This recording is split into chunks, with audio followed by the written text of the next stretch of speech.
आजच्या आईस्पेस कंपनीच्या कार्यक्रमामध्ये स्वागत.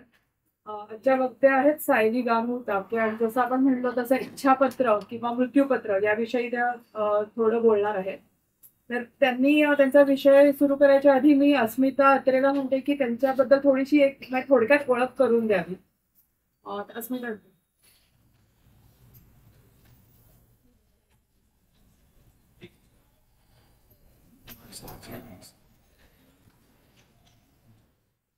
नमस्कार मंडळी, मी अस्मिता अत्रे, सायलीची ज्ञानप्रबोधिनीमधली बॅचमेट आहे, पण अगदी बालवाडीपासूनची मैत्रीण आहे. त्या नात्याने आज तिची ओळख करून द्यायला ऍक्च्युली मला खूप आनंद होतोय. सगळ्यात पहिले तिची प्रोफेशनल ओळख करून देते आणि ती इंग्रजीतच देते कारण कायद्यासारखा विषय आहे आणि तिची सगळीच क्वालिफिकेशन्स आणि वर्क एक्सपिरियन्स हा तिने इंग्रजी भाषेतच खूप छान दिला आणि मला इथे सांगणं त्यात सोयीचं पडेल. So, Saili has been practicing as an advocate and legal consultant since 2007.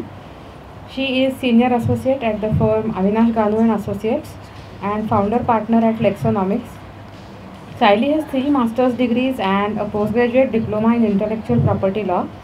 She has so far presented her research work in 11 international conferences in Europe, Asia and India in subject law and economics and competition law so far. Saili is also pursuing PhD in Law and Economics in Gokhale Institute of Politics and Economics in Competition Laws.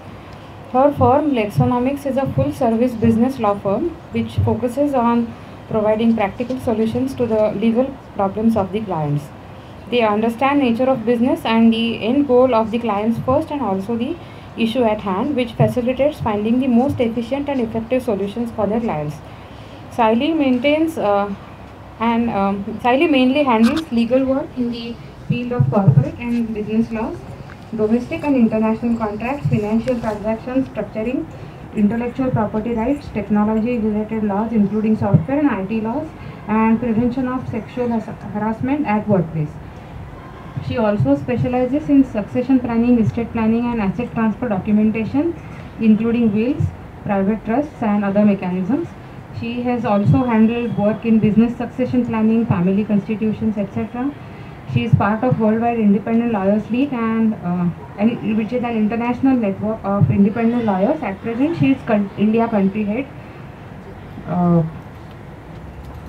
Her likings are related to law subjects. She has taught in School of Fashion Technology, ILS Law College, DS Law College, IMDR, and Gokhale Institute of Politics and Economics. She has been conducting various seminars, webinars and lectures for creating awareness about law and legal support for businesses. She writes Marathi columns in various Marathi newspapers, Sakal, Mani, Saptaik Sakal, Vyapari Mitra, etc. And the most prestigious award she has received is Lex Falcon Award in Dubai in May 2013 for her contribution in legal field. So we have such an eminent personality here to talk about simplifying will. हे सगळं तिला करायला जमलं आहे कारण ती अतिशय जिद्दी आणि आत्मविश्वासू व्यक्ती आहे. पहिल्यापासून मी तिला तसंच ओळखते आणि आम्ही दोघींनी एकत्र खूप प्रोजेक्ट्स केले आहेत शाळेत असताना. तिचं अक्षर खूप छान होतं. नंतर ती व्यवहाराला अगदी पक्की होती पहिल्यापासून शाळेत असताना सुद्धा. म्हणजे आम्ही वेंधळ्या होतो पण ती पक्की होती म्हणून आमची बरीचशी प्रोजेक्ट्स नीट तरून जायची. म्हणजे अगदी हिशोब ठेवण्यापासून सगळ्या गोष्टी असतील. म्हणजे सायली बघतीये म्हणल्यावर टेन्शनच नाही असं असायचं. त्यामुळे गटात सायली हा अतिशय छान एक भाग असायचा आमच्या प्रत्येक प्रोजेक्टमध्ये. आणि मी आणि ती आम्ही दोघी भावे प्राथमिक शाळेमध्ये अगदी मॉन्टेसरीपासून एकत्र होतो. सो इयत्ता 5वीत असताना आम्हाला 7 जणींना प्रबोधिनीमध्ये ॲडमिशन एकत्र मिळाली. सो त्यावेळेला अशा 5 जणी आम्ही होतो की ज्यांना म्हणजे प्रबोधिनीत ॲडमिशन मिळाल्यानंतर घ्यायची का नाही हा प्रश्न ज्यांना पडलाच नाही अशातल्या आम्ही दोघी. सो तशी एकदम घट्ट मैत्री आहे आणि तिचं घर अगदी इथे होतं जोंधळे चौकामध्ये ते राहायला होते. तिचे वडील पण वकील आहेत. नंतर तिची आई SP कॉलेजमध्ये स्टॅटिस्टिक्सच्या प्रोफेसर होत्या. सो ते दोघंही कामानिमित्त बाहेर असायचे. तिचे आजी आजोबा घरी असायचे त्यामुळे घरी जाऊन धुडगूस घालणं आणि आजी आजोबांना आपणांना कधीच रागवत नाही. त्यामुळे तिचं घर हे हक्काचं घर असायचं जाऊन काहीही करण्यासाठी. तसंच आम्ही 9वीमध्ये असताना इतिहासाचा प्रोजेक्ट एकत्र केला होता आणि दादा नमाथे यांच्या बरोबर आम्ही एक भौमितिक प्रतिकृती मोठी बनवली होती. माया संस्कृतीच्या ज्या वास्तुरचना असायच्या त्याचं माझ्या घरी एक नॅशनल जिओग्राफिकचा 3D असं मॅप पडलेला होता. सो तो बघून आम्ही असं ठरवलं की हे ट्राय करू आपण, जमतं का. सो त्यातली पहिली एक झोपडी बनवली आणि त्यानंतर आम्हाला जाणवलं की इतकं अवघड नाही आहे, करूया आपण अख्खं. आणि असं करत करत एवढं मोठं मॉडेल आम्ही बनवलं होतं. तो एक खूपच, आणि त्यासाठी मग दिवसभर एकदा तिच्या घरी नाही तर माझ्या घरी पडीक राहणं हे ओघाने झालं. तसेच असंख्य तंबूत अशी शिबिरं आम्ही केली आहेत. पोंक्षे सर आमच्याबरोबर सतत वेगवेगळ्या ॲक्टिव्हिटीजमध्ये आम्हाला घेऊन जायचे. सो एकत्र दंगा धुडगुस तर भरपूर केला आहे. तिला तसंच फिरायला आवडतं, वेगवेगळे पदार्थ खायला आवडतात. म्हणजे अगदी तिच्याच भाषेत सांगायचं तर माउंट टिटलिसवर गेल्यावर वडापावच मिळाला पाहिजे अशा प्रकारचा आग्रह धरणारी ती मुलगी अजिबात नाही. सो आता ह्या पुढच्या गप्पा आपण सायलीशी मारूया. So over to you.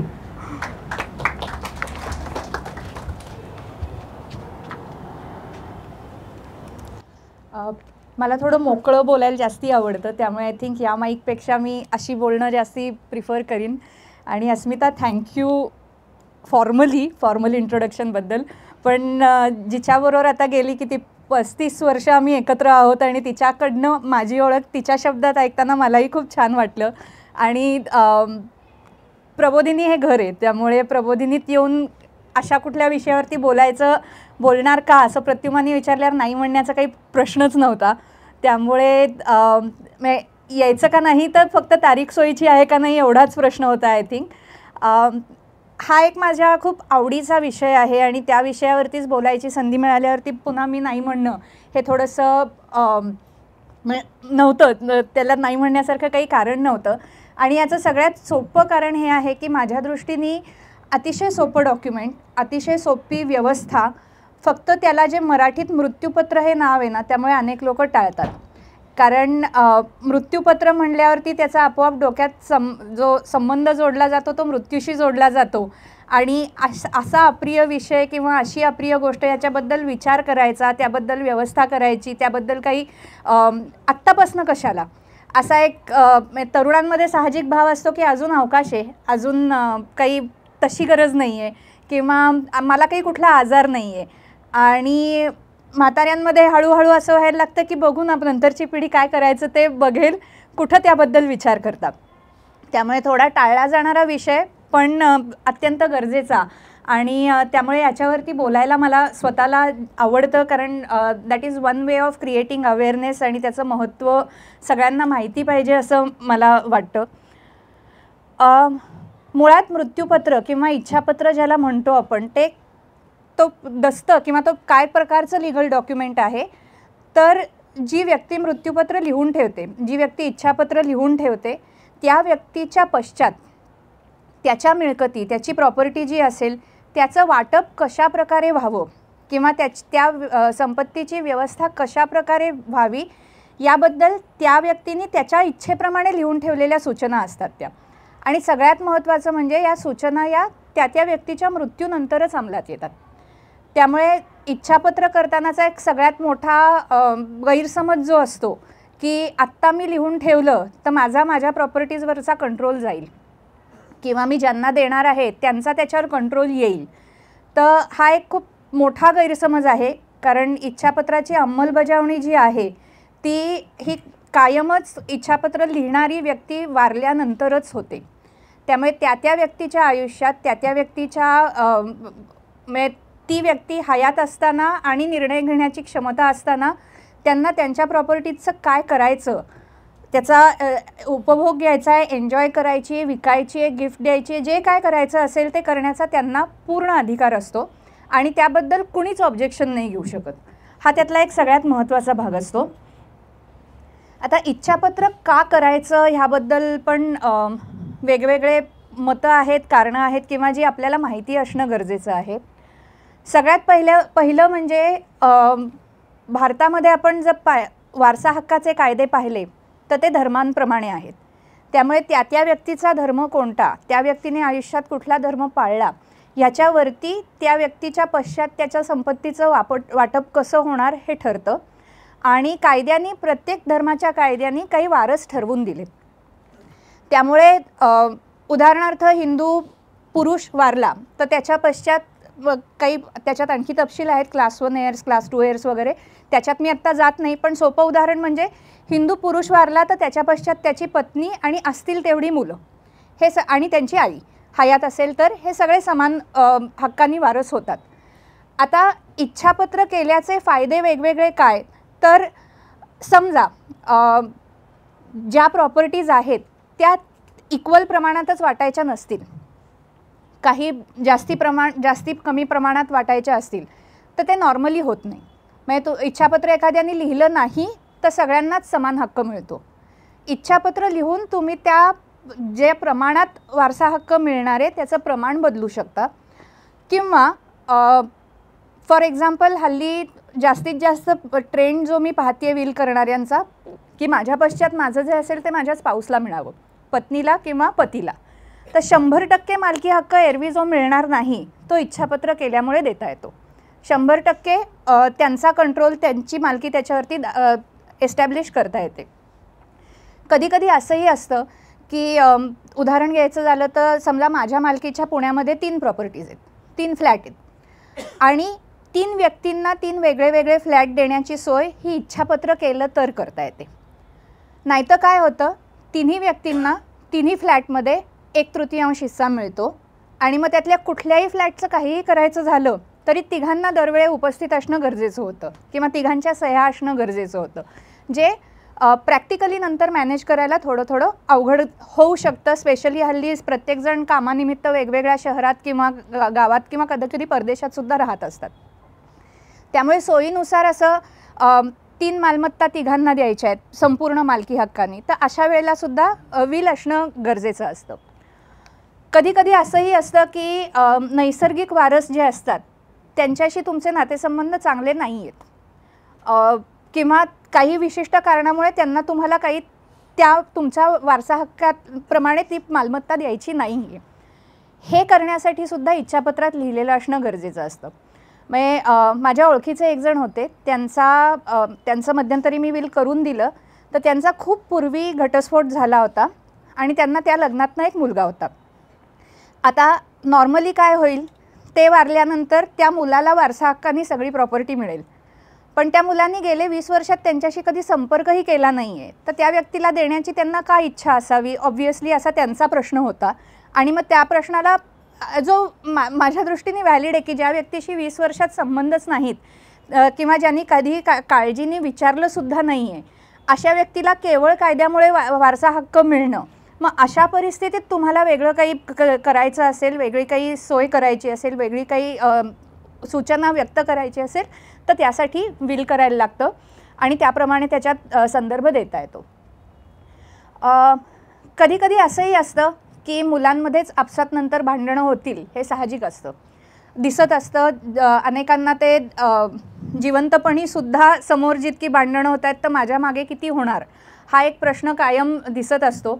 त्यामुळे त्यावेळेला एक जर इच्छापत्र केलेलं असेल तर अनेक वेळा आमचा अनुभव असा आहे की वाद कमी होतात, नाही होत असं नाही आहे, कमी होतात.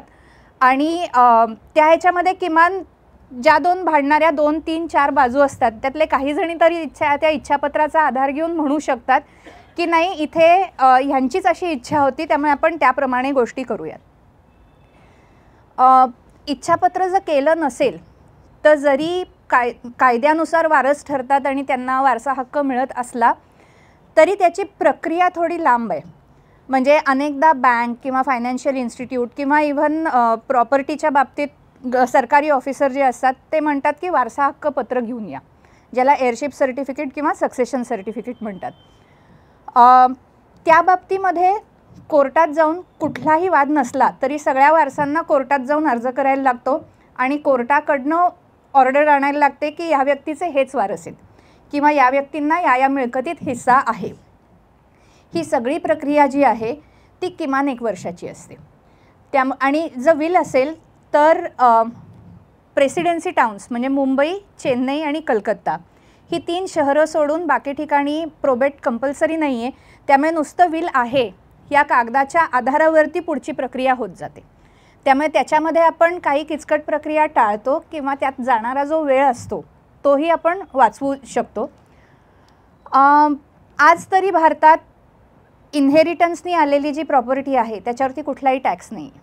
सो अमेरिकेत जे होतं की ज्यासाठी लोक अनेकदा ट्रस्टचं माध्यम वापरतात की त्याच्यात त्यांच्याकडे इनहेरिटन्स टॅक्सच खूप मोठा आहे. इतर अनेक देश आहेत की ज्याच्यात 30 ते 50% एवढा टॅक्स इनहेरिट केलेल्या प्रॉपर्टीवरती भरायला लागतो. आज तरी भारतात या प्रकारचा कुठला टॅक्स नाही आहे. अजून काही वर्ष येईल अशी चिन्ह दिसत नाही आहेत. त्यामुळे विलमध्ये जर त्याप्रमाणे वारसा हक्क दाखवून दिला असेल तर पुढे वारसांनाही सोयीचं होतं, त्यांनाही ती त्यांच्या टॅक्सेशनसाठी ते एक डॉक्युमेंट आधाराला सोयीचं होतं. आणि सगळ्यात महत्त्वाचं म्हणजे आज असा एक खूप मोठा गट आहे की ज्यांची मुलं परदेशी स्थित आहेत किंवा कामासाठी अनेकदा परदेशी असतात. त्यामुळे रोजच्या आईवडिलांच्या आयुष्यात काय काय चालू आहे, त्यांच्या कुठे कुठे गुंतवणुकी आहेत, काय काय प्रॉपर्टीज आहेत, याची डेली बेसिसवर माहिती नसते. किंवा याच्याबद्दल काय करायचं हे कधीतरी बोलणं होतं, आईवडील तिकडे जातात तेव्हा त्यांनी सांगून ठेवलेलं असतं, पण ऑफकोर्स सगळ्यांच्या सगळं लक्षात राहत नाही. आणि तेव्हा आम्ही अनेकदा असं लोकांना सांगतो की तुम्ही जेव्हा विल कराल तेव्हा आपसूक ती एक तुमच्या प्रॉपर्टीची यादी तयार होते की जी तुमच्या वारसांना रेडी रेफरन्ससाठी अवेलेबल होते. तुमच्या विलमध्ये तुमच्या सगळ्याच प्रॉपर्टीज मेन्शन केलेल्या असल्याने कशाबद्दल काय काय स्टेप्स घ्यायच्या आहेत हे वारसांना एकत्र ठरवता येतं, एका ठिकाणी ठरवता येतं. कारण त्यांना येऊन कागदपत्र शोधून ते अख्खं घर शोधून अच्छा इथे पण दिसते इथे पण दिसते हा जो एक्सरसाइज असतो तो करायला लागत नाही आणि त्यामुळे त्यांच्यासाठी अनेक गोष्टी सोयीच्या होत जातात. सो हे थोडक्यात विल का करावं याचे फायदे आहेत. त्यानुसार प्रत्येक व्यक्तीच्या केसमध्ये आणखी काही इतर गोष्टी असू शकतात, त्यामुळे त्याही बाबतीत अनेकदा विल करणं हे सगळ्यात सोयीचं पडतं. बरेचदा अनेकांचा प्रश्न असतो, तो इनफॅक्ट नंतर FAQमध्ये आहे पण तो मला वाटतं आत्ता जास्ती रिलेव्हंट आहे.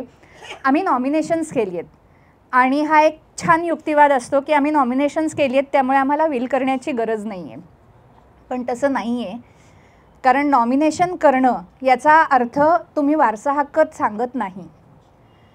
नॉमिनी म्हणजे तुम्ही त्या बँकेला किंवा त्या फायनान्शियल इन्स्टिट्यूशनला किंवा त्या संस्थेला अशी व्यक्ती नेमून देता की ज्यांच्याकडे त्यांनी तुमची इन्व्हेस्टमेंट दिली की त्यांची जबाबदारी संपली. तीच व्यक्ती तुमची वारस आहे का नाही याची शहानिशा करण्याची त्यांना गरज नसते. आणि जो नॉमिनी असतो किंवा जी व्यक्ती नॉमिनी म्हणून नेमता त्या व्यक्तीच्या हातात ती जी काही मिळकत येते, ती जी काही संपत्ती येते ती ट्रस्टीच्या स्वरूपात येते. त्याची जबाबदारी ही ती योग्य त्या वारसांकडे योग्य त्या प्रमाणात ती मिळकत ट्रान्सफर करणं ही असते. त्यामुळे नॉमिनेशन केल्याची प्रोसिजरल सोय असली तरी त्यांनी वारसा हक्क ठरत नाही. म्हणजे नॉमिनेशनच्या शिवाय विल करणं हे गरजेचं असतं.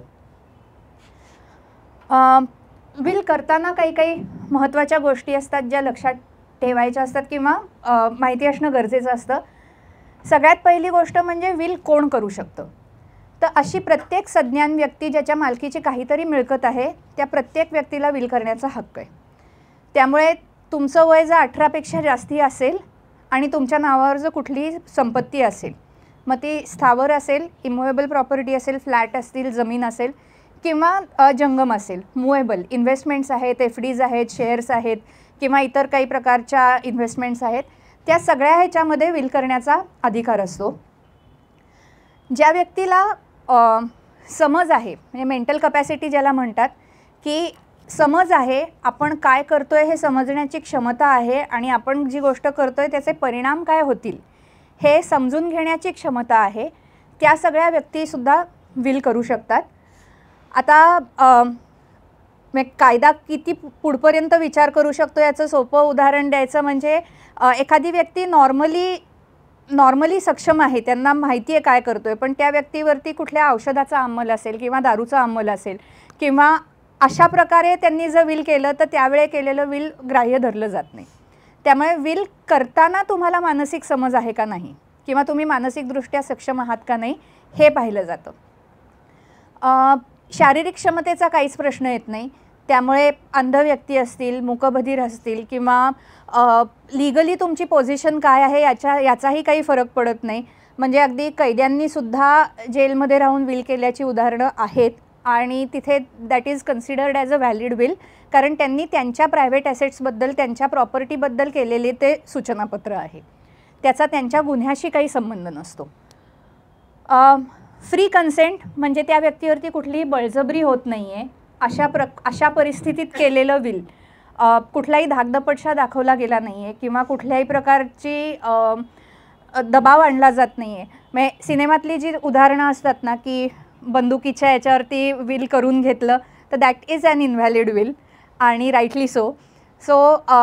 मोकळेपणाने विचार करून मला माझ्या मिळकतींचं पुढे काय करायचं आहे हा ज्याला विचार करता येतो त्याप्रमाणे तो विचार करून जेव्हा सूचना लिहून ठेवतात तेव्हा ते विल व्हॅलिड असतं.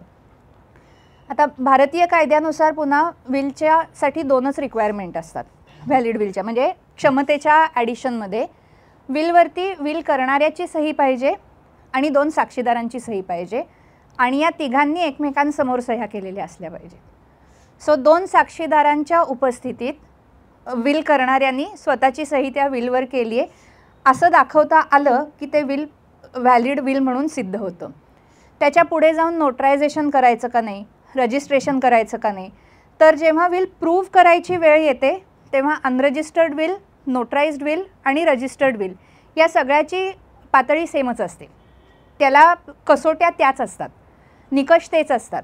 त्यामुळे कुठल्या प्रकारचं करायचं तर आपल्या सोयीने आपल्याला जे सोपं वाटेल ते करावं. रजिस्टर्ड विल जर केलं तर ते विल कॅन्सल करण्यासाठीचं डॉक्युमेंटही रजिस्टर्ड करायला लागतं किंवा ते विल कॅन्सल करून नवीन विल जेव्हा करायचं असतं तेव्हा ते विलही रजिस्टर करायला लागतं. त्यामुळे ही एक गोष्ट लक्षात ठेवायला लागते. साक्षीदार जे असतात ते ऑफकोर्स तेही सज्ञान पाहिजेत. विल करणाऱ्यापेक्षा ते वयाने लहान असावेत. अनेकदा असं होतं की नाही हे आमच्या घरातले मोठे त्यांना आमच्या घरात मान आहे आणि त्यामुळे त्यांच्या मानाचं रेकग्निशन म्हणून आम्ही त्यांना साक्षीदार म्हणून घेतो असा लोकांचा विचार असतो. पण तो तितकासा योग्य नाही. कारण जो साक्षीदार आहे तो त्याचं काम कधी सुरू होतं तर विल करणारी व्यक्ती गेल्यानंतर जेव्हा कोर्टात विल प्रूव्ह करायला लागतं तेव्हा त्याचं खरं काम असतं. आणि त्यांनी साक्ष एवढ्याच गोष्टीची द्यायची असते की ह्या व्यक्तीने माझ्यासमोर विलवरती सही केली, सही करताना त्यांच्यावर कुठल्याही प्रकारचा दबाव नव्हता, त्यांची मानसिक परिस्थिती चांगली होती, त्यांना माहिती होतं की ते त्यांच्या विलवर सही करतायत आणि तरी त्यांनी त्याच्यावर सही केली होती. त्यामुळे साक्षीदार हा सहसा वयाने लहान असावा. सोय म्हणून त्याचा विलवरतीच नाव, पत्ता आणि फोन नंबर किंवा संपर्काचं माध्यम जर लिहून ठेवलं तर नंतर जेव्हा त्यांना कॉन्टॅक्ट करायची गरज पडते तेव्हा ते कॉन्टॅक्ट डिटेल्स तिथे अवेलेबल असतात. त्यामुळे आम्ही युज्युअली सजेस्ट करतो की विटनेसेसचे हे तपशील तिथे विलवरतीच लिहून ठेवले तर जास्ती बरं असतं. विटनेसेसना म्हणजे साक्षीदारांना तुम्ही मृत्यूपत्रात काय लिहिलं आहे याचे तपशील माहिती असण्याची अजिबात गरज नसते. They are not required to know. त्यांना फक्त तो कागद हा विल आहे, ते डॉक्युमेंट विल आहे एवढं माहिती असण्याची गरज असते. त्यामुळे अनेकदा मी कुणाला तरी साक्षीदार बोलवलं तर त्यांना सगळं कळेल आणि मला घरातल्या गोष्टी बाहेर सांगायच्या नाही आहेत या कारणाने मूळ विल करणंच टाळलं जातं. तर तसं काही नाही आहे. साक्षीदाराला विलमधले तपशील माहिती असण्याची गरज नसते. एक गोष्ट मात्र लक्षात ठेवायला लागते, जरी हिंदू कायद्यात एक्सेप्शन असलं तरी बाकी धर्माच्या कायद्यांमध्ये ज्या व्यक्तीला मिळकत विलनी मिळणार आहे ती व्यक्ती जर साक्षीदार असेल तर ते विल इनव्हॅलिड ठरतं. त्यामुळे शक्यतो ज्या व्यक्तीला मिळकत मिळणार आहे ती व्यक्ती किंवा त्याची स्पाऊस, त्याची किंवा तिची, यांना साक्षीदार म्हणून न घेतलेलं जास्ती सोयीचं पडतं. म्हणजे उद्या जाऊन ते व्हॅलिड विल आहे का नाही या वादात साक्षीदाराच्या कपॅसिटीमुळे काही प्रॉब्लेम यायला नको. त्यामुळे साक्षीदार हा सज्ञान पाहिजे, तो अवेलेबल पाहिजे, तो वयाने लहान पाहिजे तुमच्यापेक्षा आणि इन अ वे कोर्टात उभं राहून ज्याला बोलता येईल एवढा ज्याला कॉन्फिडन्स आहे किंवा या गोष्टींची ज्याला भीती वाटत नाही अशी व्यक्ती असावी हे पाहायला पाहिजे. डॉक्टर सर्टिफिकेटबद्दल पण अनेकदा प्रश्न येतात. डॉक्टर सर्टिफिकेट गरजेचं आहे का नाही, तर अगदी थिअरेटिकली पाहायला गेलं तर गरजेचं नाही. पण जेव्हा तुम्ही वयानुसार जास्ती असता आणि त्यावेळेला मानसिक तुमच्या अवस्थेबद्दल किंवा क्षमतेबद्दल नंतर शंका येण्याची हे शक्यता असते तेव्हा डॉक्टरांचं सर्टिफिकेट घेतलेलं कधीही चांगलं. कारण ते डॉक्टर तुमचे नेहमीचे फिजिशियन जे तुम्हाला नेहमी तपासत आलेत, पाहत आलेत, ज्यांना तुमच्या तब्येतीची माहिती आहे, ते सांगत असतात की ह्या व्यक्तीला मी आजही तपासले आणि आजही त्यांची मानसिक क्षमता उत्तम आहे, त्यामुळे त्यांना ते काय करतायत हे कळते. सो तिथे मेंटल कपॅसिटी नंतर जर कधी प्रूव्ह करायची वेळ आली तर त्या सर्टिफिकेटचा फायदा होतो. त्यामुळे सर्टिफिकेट हवं का नको तर डॉक्टर अवेलेबल नाही म्हणून विल करणं टाळण्याची गरज नाही, पण असल्यास सर्टिफिकेट जोडल्याचा नक्कीच फायदा होतो. मध्ये कुणालाही काही वाटलं तर विचारा, म्हणजे जरी आपला नंतर प्रश्नोत्तरांचा हे असला तरी त्या विषयाच्या किंवा त्या मुद्द्याच्या आणि अनुषंगाने कोणाला काही प्रश्न असले तर.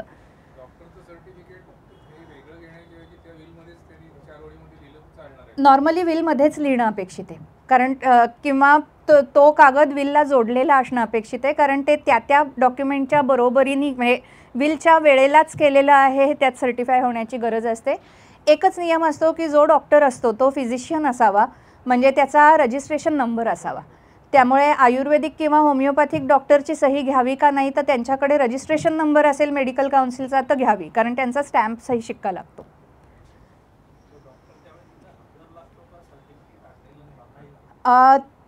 आयडियली डॉक्टर तिथे हजर असणं अपेक्षित, पण बरेचदा असं होतं की त्या दिवशीचं सर्टिफिकेट नंतर डॉक्टरांकडे जाऊन घेतलं जातं, पण जसे साक्षीदार त्यावेळेला प्रेझेंट पाहिजेत तसाच डॉक्टर असलेलं जास्ती योग्य ठरतं, कारण ते त्यावेळेची मानसिक स्थिती आणि त्यावेळेची शारीरिक क्षमता याबद्दलचं सर्टिफिकेशन असतं.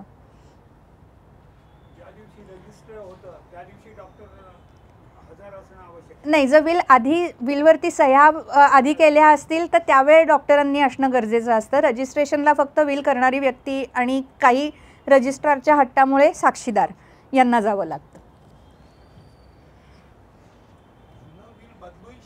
हो, तुम्ही रोज नवीन विल केलं तरी चालतं. जे कुठलंही विल आपण कितीही वेळा नव्याने विल करण्याची कायद्याने हे आहे. एकच गोष्ट करायला लागते की जेव्हा नवीन विल कराल तेव्हा तुम्ही संदर्भ देऊन आधीचं विल मी रद्द केलं आहे असं सांगणं स्पष्टपणे चांगलं, नाहीतर सगळी विल एक्झिस्ट होतात. सो आधीचं विल आणि नंतरचं विल याच्यात जर कॉन्फ्लिक्ट आला तर कुठलं ग्राह्य धरायचं तर सहसा नंतरचं धरलं जातं, पण त्यामुळे आम्ही नॉर्मली सजेस्ट करतो की आपण काही खरंच प्रॅक्टिकली रोज विल करायला जात नाही. त्यामुळे जर दर 3 वर्षांनी दर 5 वर्षांनी जर विल नव्याने केलं तर आधीच्या विलचा संदर्भ देऊन ते आम्ही कॅन्सल केलं आहे, ह्या विलनी कॅन्सल करतो आहे आणि आता हे विल व्हॅलिड आहे किंवा हेच लागू होईल असं लिहिलेलं जास्ती चांगलं असतं.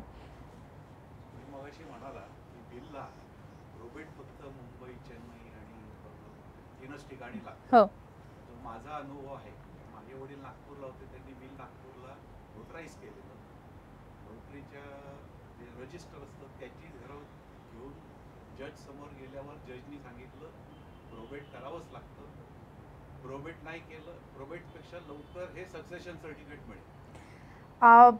सो प्रॅक्टिकली प्रोबेट म्हणजे काय असतं तर कोर्टाने ते विल व्हॅलिड विल आहे या सक्सेशनमध्ये इक्वल होतं आणि सक्सेशनमध्ये हिंदू सक्सेशन प्रमाणे होतं. म्हणून मी असं विचार करत होतो की मी माझा आता सध्या जे करतोय की ज्याला द्यायचं त्याच्याबरोबर जॉईंट मध्ये केलं either or survivor whether that will replace the will. So इन्व्हेस्टमेंट्सच्या बाबतीत होऊ शकतं, कारण नंतर त्या व्यक्तीला विलसाठी न थांबता ॲज अ ओनर त्या प्रॉपर्टीबद्दल डिसिजन घेण्याची एनिवे तुमच्या बरोबरीने ऑथॉरिटी असते. इमूवेबल प्रॉपर्टीच्या बाबतीत होत नाही, कारण इमूवेबल प्रॉपर्टीच्या बाबतीत जेव्हा दोघंजणं मालक असतात जॉईंट तेव्हा तुमचा 50% त्या व्यक्तीचा 50% असा कायद्याने शेअर असतो. नाही आहेत, कारण नाही इमूवेबल प्रॉपर्टीच्या बाबतीत नाही करतायत. त्याच्यात तुमचा 50% शेअरमध्ये परत जे तुमचे इंटरस्टेट सक्सेशननी वारस येतात ते होतच जातात.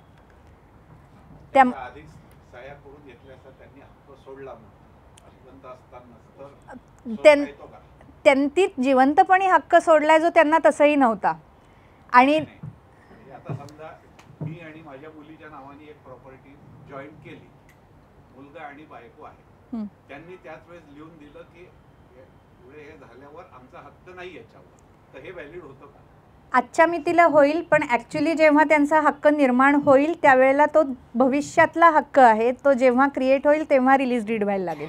त्यामुळे हे डीड तेव्हा चालणार नाही, कारण लिगली रिलीज डीड तेव्हाच होईल जेव्हा तुम्ही रिलीज काय करताय तर तुमचा आजचा इंटरेस्ट रिलीज करताय. त्यामुळे तो तेच मी कंपल्सरी नसतं, कारण अनेकदा विलची कॉपी दाखवली तर विल वरती आता अवेअरनेस ह्याच्यातही वाढत चालला आहे. 5 लाखाच्या खाली व्हॅल्यू असेल तर आम्हाला गरज नाही, आता त्याच्यात पुढच्या व्हॅल्यूला प्रोबेट पाहिजे किंवा सक्सेशन त्याच्यात RBIचं सर्क्युलर आलं आहे मुव्हेबल ॲसेट्ससाठी की विल प्रोवेटसाठी कोणालाही अडवायचं नाही आहे एक्सेप्ट फॉर हे प्रेसिडेन्सी टाउन्स जे आहेत तिथे. अनेक बँकांबरोबर आम्हाला पत्रव्यवहार करायला लागतो क्लायंटच्या बिहाफवरती, पण ते मान्य होतं. म्हणजे विलच्या बेसिसवर पुढच्या गोष्टी प्रोबेट आणि सक्सेशनला वेळ तेवढाच लागतो. पत्रव्यवहार करायला जास्ती लागतो. नाही, माझा प्रॅक्टिकल अनुभव तसा नाही आहे. नाही, सरकारी बँकांना तेवढाच वेळ लागू शकतो असं काही हे नाही आहे. पण त्यामुळे कुठली कोर्टातली प्रोसेस घेतली तर त्याला वर्षापेक्षा कमी वेळ लागत नाही. प्रोबेट असेल नाही तर सक्सेशन सर्टिफिकेट असेल. पण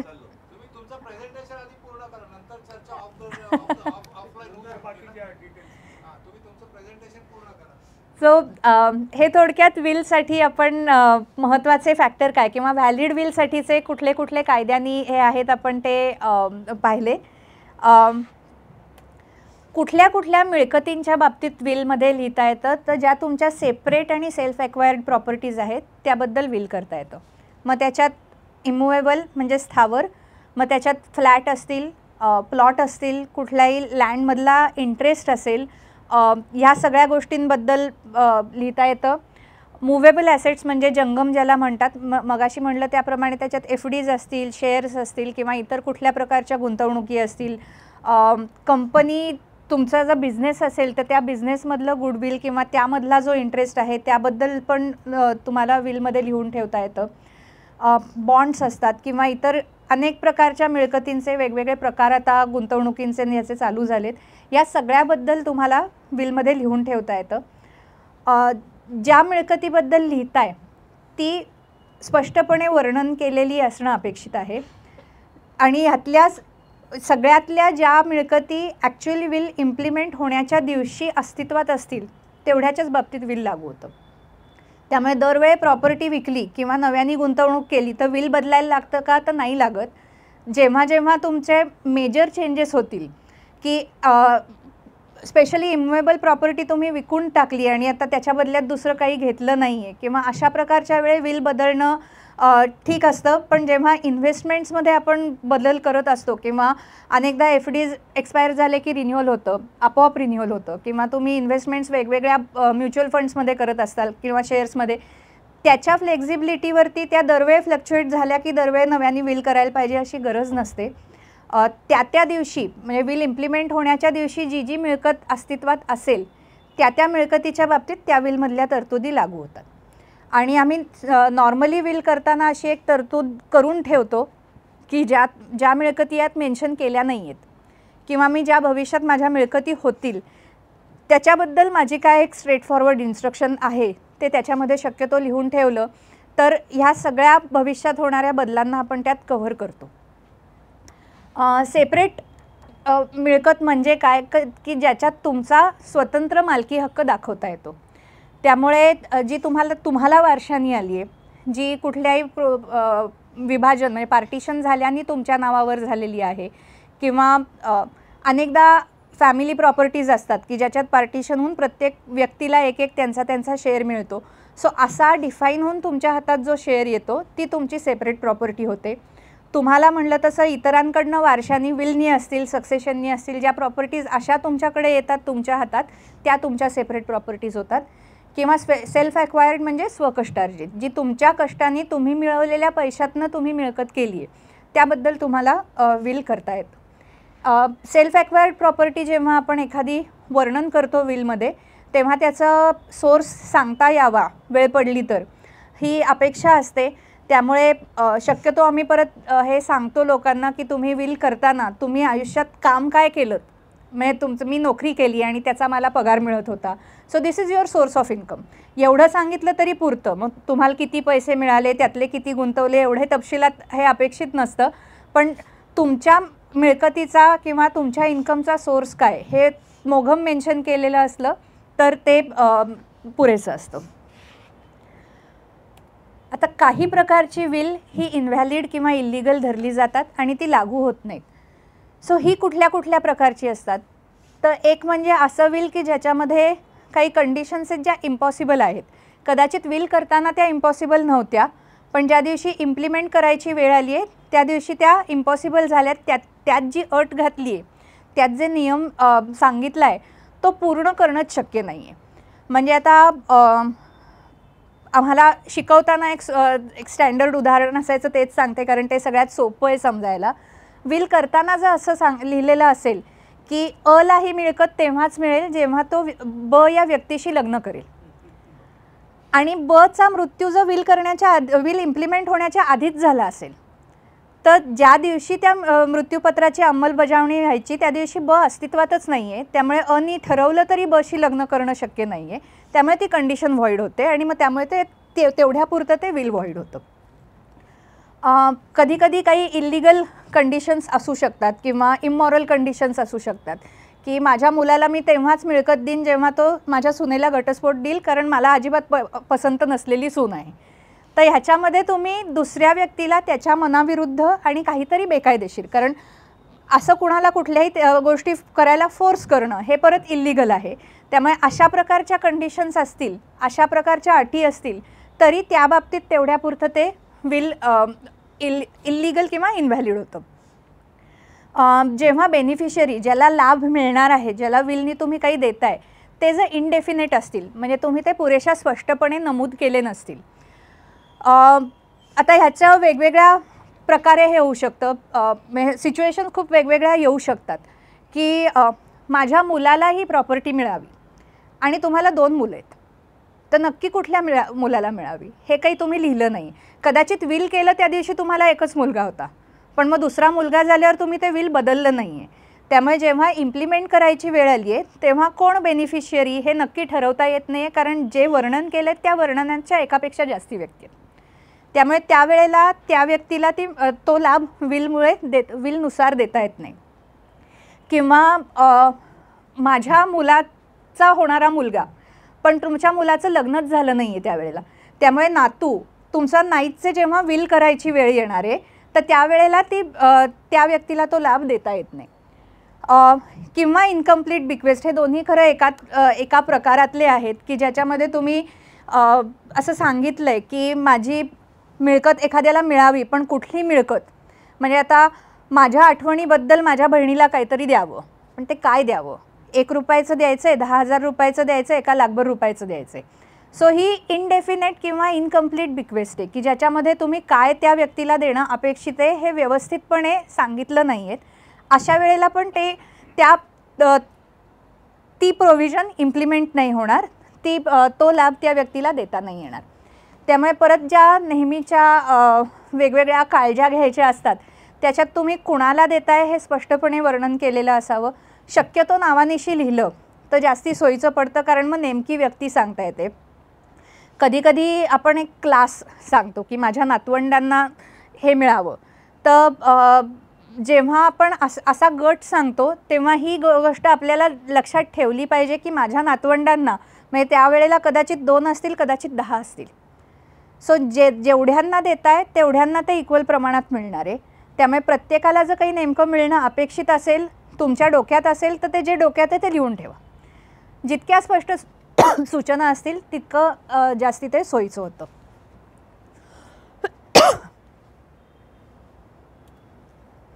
सो एक नेहमीचा प्रश्न असतो की एक्झिक्युटर नेमणं गरजेचं आहे का, किंवा एक्झिक्युटर नेमलाच पाहिजे का, आणि मग एक्झिक्युटर नेमायचं असेल तर कोणाला नेमायचं. तर एक्झिक्युटर म्हणजे कोण, तर अशी व्यक्ती परत जी तुम्ही तुमच्या विलमधनं नेमली आहे की ज्यांनी विलमधल्या प्रोव्हिजन्सनुसार त्या व्यक्तीला ती मिळकत मिळेल यासाठी घ्यायच्या सगळ्या ह्याची जबाबदारी घेणारी व्यक्ती. एक अस्मिता पाणी दे.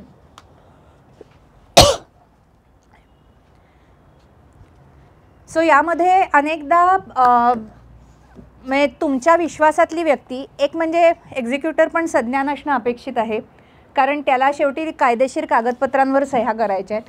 जेव्हा एखाद्या अज्ञान व्यक्तीला एक्झिक्युटर म्हणून नेमलं जातं तेव्हा त्याला ती जबाबदारी ती व्यक्ती संज्ञान झाल्यावरच घेता येते. त्यामुळे ती व्यक्ती संज्ञान होईपर्यंत विलची इम्प्लिमेंटेशन होणं हे लांबणीवर पडतं. त्यामुळे ज्या व्यक्तीला आपण एक्झिक्युटर नेमणार आहोत ती त्याच दिवशी संज्ञान असेल तर जास्ती चांगलं असतं.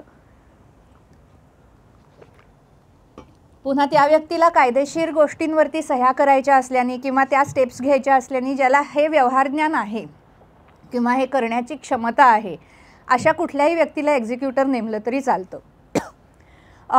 एक्झिक्युटर हा शक्यतो विश्वासातला असावा, कारण तो तुमच्या सूचनांप्रमाणे गोष्टी करेल याची तुम्हाला खात्री पाहिजे.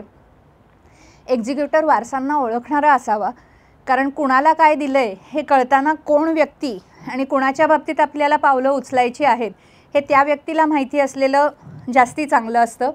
तुमच्या प्रत्येक वारसाला एक्झिक्युटर माहिती पाहिजे अशी गरज नाही, पण शक्यतो एक्झिक्युटरला वारस माहिती असावेत. पुन्हा ही कायदेशीर गरज नाही आहे, ही प्रॅक्टिकल अनुभवाने आलेली गरज आहे की शक्यतो माहिती असलेलं चांगलं. एक नेमावा जास्ती नेमावेत तर ह्याबद्दल परत कायद्याने बंधन काही नाही, त्यामुळे तुम्ही एकापेक्षा जास्ती एक्झिक्युटर पण नेमू शकता. पण आम्ही नॉर्मली सजेस्ट करतो की 4पेक्षा जास्ती नावं देऊ नयेत, त्यांनी कन्फ्युजन जास्ती होतं. पुन्हा जास्ती लोकांची नावं दिली तर त्याबद्दलच्या कंडिशन्स पण स्पष्ट लिहाव्यात. मग आता अ आणि ब दोघांची नावं समजा दिली असतील तर अ हो म्हणला किंवा अ नी नकार दिल्यास ब, किंवा अ आणि ब दोघांनी मिळून म्हणजे दरवेळी दोघांच्या सह्या पाहिजेत, किंवा अ असल्यास अ नसेल तर ब. ह्या सगळ्या ज्या तुमच्या डोक्यातल्या कंडिशन्स आहेत त्या परत स्पष्टपणे तिथे लिहिलेल्या असणं हे गरजेचं असतं. एक्झिक्युटर म्हणून ज्याला नेमताय त्याला विलमध्ये लिहिताना परवानगी त्याची घेणं गरजेचं नाही, किंवा त्याला एक्झिक्युटर म्हणून नेमलेलं आहे हे त्याला त्यावेळेला माहिती असण्याची गरज नाही. पण जेव्हा त्यांनी ती जबाबदारी ॲक्च्युली विल इम्प्लिमेंट करताना घ्यायची आहे तेव्हा त्याची संमती गरजेची असते. त्यामुळे एखाद्याने एक्झिक्युटर होणं नाकारलं असं होऊ शकतं आणि त्यावेळेला मग कायद्याने ॲडमिनिस्ट्रेटर म्हणून दुसरी व्यक्ती नेमली जाते.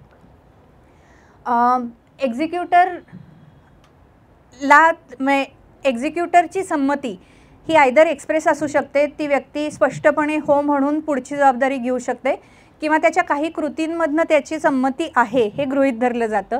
एक ऑब्व्हियस कृती म्हणजे विलप्रमाणे ज्या गोष्टी आहेत त्याच्यासाठी त्यांनी पावलं उचलणं, किंवा त्यातल्या नियमांप्रमाणे त्यातल्या अटींप्रमाणे गोष्टी करायला सुरुवात करणं. पण फक्त कोणीतरी मेडिकल ट्रीटमेंटचा खर्च केला आहे किंवा अंत्यविधीची तयारी केली आहे त्यासाठी लागणारा खर्च केला आहे किंवा तेव्हाचं तात्पुरती जबाबदारी उचलली आहे, ह्या सगळ्या गोष्टींचा दरवेळी एक्झिक्युटर म्हणून काम करायला संमती असा अर्थ धरला जात नाही. त्यामुळे एक्झिक्युटरची संमती ही एक्सप्रेस असायला लागते किंवा विलमधल्या नियमांप्रमाणे कृती केल्यामुळे आलेली असायला लागते. एक्झिक्युटरच्या जबाबदाऱ्या काय असतात तर ऑब्व्हियसली जिथे लागेल तिथे प्रोबेट घेणं, म्हणजे कोर्टात अर्ज करून कोर्टाकडनं ऑर्डर घेणं विलच्या वैधतेबद्दल, विलमधल्या प्रोव्हिजन्सनुसार प्रॉपर्टी त्या व्यक्तीला ट्रान्सफर करणं, त्याच्यानंतर एखाद्याच्या अंत्यविधीची किंवा त्यानंतरचे जे काही त्या व्यक्तीच्या घरामध्ये कुटुंबामध्ये समाजात रीतीभाती असतील त्याप्रमाणे गोष्टी करण्याची जबाबदारी घेणं, एखाद्याची जर काही कर्ज असतील तर ती चुकवणं असलेल्या प्रॉपर्टीतनं, जर येणी असतील तर ती गोळा करणं आणि सगळ्या प्रॉपर्टीची व्यवस्था राखणं, या एक्झिक्युटरच्या जबाबदाऱ्या असतात. एक्झिक्युटर नेमला नसेल किंवा तो विल इम्प्लिमेंट करायच्या वेळे हयात नसेल किंवा त्यांनी नकार दिला तर मग कोर्ट ॲडमिनिस्ट्रेटर नेमतं. सो त्यावेळेला जो प्रोबेटचा अर्ज करायचा त्याच्याऐवजी लेटर ऑफ ॲडमिनिस्ट्रेशनचा अर्ज केला जातो. ॲडमिनिस्ट्रेटर म्हणून आयदर विलमध्ये ज्यांना लाभ मिळणार आहे अशा लाभार्थींपैकी कोणी कोर्ट नेमू शकतं, त्यातल्या एकाला ॲडमिनिस्ट्रेटर किंवा इतर कुठल्या व्यक्तीलाही नेमला जाऊ शकतं. ॲडमिनिस्ट्रेटरच्या जबाबदाऱ्याही एक्झिक्युटरसारख्याच असतात. फरक एवढाच असतो की एकामध्ये त्या विल करणाऱ्यांनी नेमलेलं असतं, दुसऱ्यामध्ये कोर्टाने नेमलेलं असतं. सो हे ट्रॅडिशनल विलबद्दलचे काही मुद्दे झाले. हल्लीच्या काळात एक डिजिटल सगळ्या गोष्टी असतात, त्यामुळे विलसुद्धा डिजिटल असणं ही आवश्यकता झाली आहे किंवा अनेकांना असं वाटतं की ते असायला पाहिजे. तर त्याबद्दलच्या पण आज आपला कायदा सांगतो ते पण मी थोडक्यात आज त्याबद्दल बोलणार आहे. आपल्याकडे 2000 साली IT ॲक्ट आला, इन्फॉर्मेशन टेक्नॉलॉजी ॲक्ट, आणि त्यामुळे अनेक कायदेशीर कागदपत्र ही इलेक्ट्रॉनिक स्वरूपात करता येऊ शकतात किंवा त्याबद्दलचा पुरावा कोर्टात ग्राह्य धरला जाऊ शकतो. ही सुधारणा त्या कायद्यामुळे आली. या कायद्यामध्ये काही स्पेसिफिक एक्सेप्शन्स दिली आहेत की हा कायदा कुठल्या प्रकारच्या कागदपत्रांना लागू होत नाही हे स्पष्टपणे सांगितलं आहे आणि त्यातला पहिला नंबर विलचा आहे. त्यामुळे आजच्या घडीला कुठलंही इलेक्ट्रॉनिक स्वरूपातलं विल हे भारतीय कायद्यानुसार व्हॅलिड नाही. त्यामुळे हल्ली आता अनेक फायनान्शियल इन्स्टिट्यूशन्स किंवा बँक्सची ऑनलाईन विलची सोय असते. आम्ही तुमचं विल ऑनलाईन करून देतो किंवा डिजिटल फॉर्मॅटमध्ये करून देतो. That is perfectly illegal. ते इम्प्लिमेंट होत नाही. आजही विल व्हॅलिड म्हणून प्रूफ करायला फिजिकल कॉपी, त्याच्यावर 2 साक्षीदारांच्या फिजिकल सह्या आणि विल करणाऱ्याची फिजिकल सही या गोष्टी महत्त्वाच्या आहेत आणि त्यानुसारच विल फक्त प्रूव्ह होतं. डिजिटल स्वरूपात स्टोअर करता येतं का, तर तुम्ही केलेल्या विलची स्कॅन कॉपी ही तुमच्या रेफरन्ससाठी चालेल किंवा जे बेनिफिशियरीज आहेत त्यांच्या रेकॉर्डसाठी त्यांना शेअर केलेली चालेल. पण कोर्टात जेव्हा दाखवायची वेळ येते तेव्हा परत फिजिकल कॉपीज दाखवायला लागते. अनेक गोष्टी सोयी म्हणून आपण जे एक बदलत्या टेक्नॉलॉजीप्रमाणे गोष्टी करतो, अनेक ठिकाणी हल्ली विल करण्याचं व्हिडिओ रेकॉर्डिंग करतात जस्ट टू शो की त्या प्रोसेसमध्ये कुठलाही दबाव नव्हता, कुठलंही प्रेशर नव्हतं किंवा सगळं जसं हवं तसं झालेलं आहे. हे व्हिडिओ रेकॉर्डिंग जे असतं तो ॲडिशनल पुरावा असतो. सो साक्षीदारांच्या सह्या नाहीत पण व्हिडिओ रेकॉर्डिंग आहे तर ते विल व्हॅलिड होत नाही. जी कायद्याने गरज आहे ती तशीच आहे अजून.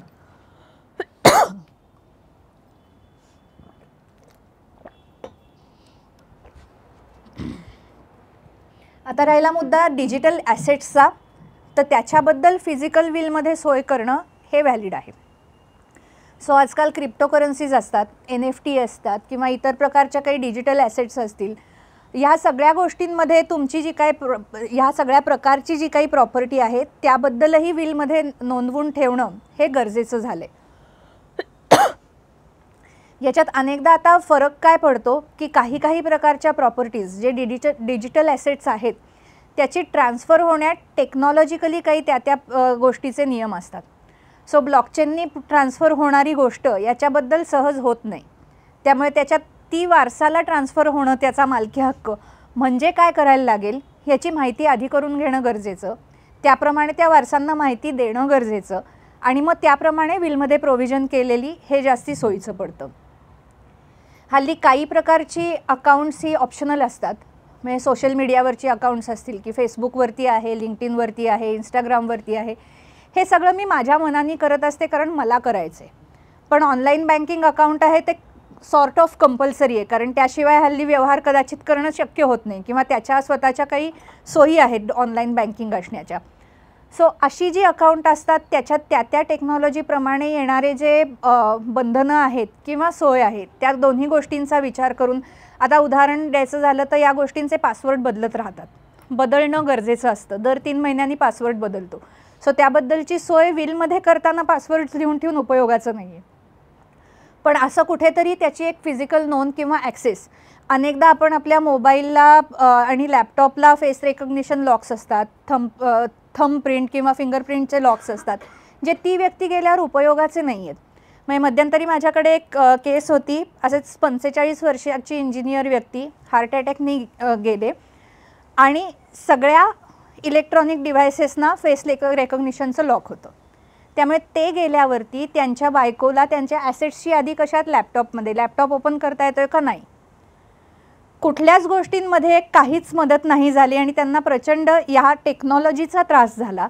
त्यामुळे जेव्हा आपण या गोष्टी एनेबल करतो तेव्हा त्याचे प्रॉब्लेम्सही येऊ शकतात किंवा त्याला पर्याय काय आणि पर्यायी गोष्टी घरच्यांना माहिती पाहिजेत. याची जर काळजी घेऊन ठेवली तर त्या गोष्टींनी तेवढा त्रास होत नाही. पण नाही लक्षात आलं तर ऐन वेळचे अनेक गोष्टी असतात. म्हणजे साधं इमर्जन्सीमध्ये फोन अनलॉक करून इमर्जन्सी कॉन्टॅक्टला फोन करण्यापासून सगळ्या गोष्टींना लिमिटेशन येते. त्यामुळे आपण जेव्हा सिक्युरिटी म्हणून कुठली फीचर्स एनेबल करतो तेव्हा त्याचे तोटे पण आहेत हे पण लक्षात ठेवलं पाहिजे किंवा त्याच्यावरती ओव्हरराईड करण्यासाठी इमर्जन्सीमध्ये काय काय प्रकारे करता येईल आणि ते ज्यांना करायचं आहे ॲक्च्युली त्यांना माहिती आहे ना, ह्या सगळ्या गोष्टींची माहिती पाहिजे. अनेकदा बिझनेसमध्ये किंवा आपल्या वैयक्तिक व्यवसायाच्या निमित्ताने आपली सॉफ्टवेअर सबस्क्रिप्शन्स असतात किंवा इतर गोष्टींची पेड सबस्क्रिप्शन्स असतात, जे सगळे ऑनलाईन डिजिटल ॲसेट्स असतात. सो त्याचे ॲक्सेस कोड्स असतील, त्याचे लायसन्स डिटेल्स असतील, हेही कुठेतरी नमूद करून ठेवलेले जास्ती चांगले असतात. मग ते आयदर बिझनेस जी व्यक्ती पाहते त्यातल्या तुमच्या नेक्स्ट इन लाईन व्यक्तीला माहिती पाहिजेत किंवा घरातल्या व्यक्तीला माहिती पाहिजेत. अनेक वेबसाईट्सवरती तुमची जी अकाउंट्स असतात त्याच्यामध्ये त्या वेबसाईटचे पण काही नियम असतात की तुमच्या पश्चात ते ऑपरेट कोण करू शकतं, बंद कोण करू शकतं आणि बंद करण्यासाठीची प्रोसेस काय आहे. किंवा हल्लीच्या काळात अनेकदा ऑनलाईन प्रेझेन्स हाच तुमचा उत्पन्नाचा सोर्स असतो, जे इन्फ्लुएन्सर्स वगैरेच्या बाबतीत होतं. सो त्या बाबतीमध्ये it becomes very important asset किंवा it becomes a very important source of income की ज्याच्या बाबतीत स्पष्ट प्रोव्हिजन असणं. आणि हे खूप पर्सनल होतं, कारण उद्या जर माझं एखादं यूट्यूब चॅनेल असेल की ज्याच्यात मी कायदेशीर गोष्टींबद्दल व्हिडिओज अपलोड करते आणि त्यामुळे मला सबस्क्रायबर बेस आहे, तर माझ्या पश्चात मी कुठल्याही वारसाला त्या अकाउंटची ओनरशिप दिली तरी मग त्याच्यामध्ये तेवढे फॉलोअर्स राहतील आणि तो सोर्स ऑफ इन्कम राहील याची गॅरंटी नसते, because it is person specific asset किंवा क्रिएटिव्हिटी. त्यामुळे ह्या बाबतीमध्ये सुद्धा विचार करून त्याबद्दलच्या तरतुदी करणं हे महत्त्वाचं होत जातं. अनेक गोष्टी सोयीच्या किंवा गैरसोयीच्या, म्हणजे ऑनलाईन बँकिंग, वयाने जास्ती असणाऱ्या लोकांना कॉम्प्युटर वापरायची सवय नसते, त्यामुळे अनेकदा त्यांच्या वतीने मुलं त्यांचे अकाउंट्स हँडल करत असतात. कदाचित मोबाईल नंबर्स आणि हे पण मुलांचे किंवा हुएवर हँडल्स द अकाउंट त्या व्यक्तीचे असतात, त्यांना OTP येत असतात, ते अकाउंट्स मॅनेज करत असतात. आणि असे अनुभव आहेत की ज्याच्यामध्ये ती व्यक्ती गेली तरी ऑनलाईन बँकिंगचे क्रेडेन्शियल्स आहेत म्हणून कोणी त्यांचं नेक्स्ट इन लाईन ते व्यवहार करत राहतात. हेतू चांगला असतो पण दॅट इज इलिगल, कारण ज्याच्या व्यक्तीने ज्याचं अकाउंट तुम्ही हँडल करत आहे ती व्यक्ती आता हयात नाही आहे. त्यामुळे त्याच्या वारसांना ते ऑपरेटिंग राईट्स मिळाले पाहिजेत आणि जे तुम्ही करताय ते कदाचित इलिगल आहे. त्यामुळे याही गोष्टींची माहिती असणं आणि समजून उमजून ते व्यवहार करणं याही गोष्टी महत्त्वाच्या होत जातात. त्यामुळे शक्यतो जेव्हा आपण अशी कुठली अकाउंट्स ओपन करू त्याची जशी बाकी ॲसेट्सची यादी करू तशा ऑनलाईन प्रेझेन्सच्या पण गोष्टींची यादी करणं, त्याचे लॉग इन ID पासवर्ड्स याची यादी करणं, ते अपडेटेड लिस्ट असणं, त्याचा कुठेतरी ॲक्सेस कुणाला तरी मिळेल याच्याबद्दल सोय ठेवणं किंवा कदाचित चक्क फिजिकल प्रिंटआउट ठेवणं ही एक गोष्ट आहे. त्या गोष्टीच्या क्लोजर किंवा डिॲक्टिवेशनबद्दलच्या ज्या काही तुमच्या स्पेसिफिक इन्स्ट्रक्शन्स असतील त्या पण सांगून ठेवणं ही सुद्धा काळानुसार आज गरज होत गेली आहे. आणि त्यामुळे डिजिटल एक्झिक्युटर ज्या व्यक्तीला ह्या गोष्टींचं ज्ञान आहे आणि ह्या गोष्टी ऑपरेट करण्याचा कम्फर्ट आहे, कदाचित तुम्ही बाकी ॲसेट्सबद्दल जी व्यक्ती एक्झिक्युटर नेमाल त्या व्यक्तीला हे मॅनेज नाही करता येणार आहे. या गोष्टीची गरज लक्षात ठेवून एखाद्या वेगळ्या व्यक्तीचा विचार त्या जबाबदारीसाठी करणं हे पण गरजेचं होत जातं. ह्याच्याशिवाय आणखीन एक सध्याच्या काळातला अनेक जे प्रश्न येतात तो महत्त्वाचा मुद्दा म्हणजे लिव्हिंग विल. खरं म्हणजे नाव थोडंसं हे फसवं आहे असं मला स्वतःला वाटतं, कारण अमेरिकेत जे ह्याला जास्ती संबोधलं जातं ॲडव्हान्स्ड मेडिकल डायरेक्टिव्ह, हे जास्ती सोयीचं किंवा योग्य नाव आहे असं माझं मत आहे. कारण लिव्हिंग विल मध्ये तुम्ही विलप्रमाणे मृत्यूनंतरच्या कुठल्याच गोष्टीची तरतूद करू शकत नाही. लिव्हिंग विल ही ती व्यक्ती हयात असताना पण स्वतःच्या वैद्यकीय उपचारांबद्दल निर्णय घेण्याची क्षमता नसताना ज्या गोष्टी करायच्या आहेत त्याबद्दलची सोय असते. सो एखादी व्यक्ती कोमात गेली, एखादी व्यक्ती डिमेन्शिया किंवा अल्झायमरसारखा आजार झाला किंवा इतर कुठल्या प्रकारे अशा फिजिकल परिस्थितीत आहे की जिथे स्वतःचे मेडिकल वैद्यकीय उपचार काय असावेत, काय करावेत याबद्दल आयदर निर्णय घेण्याची क्षमता नाही आहे किंवा ते पोचवण्याची क्षमता नाही आहे.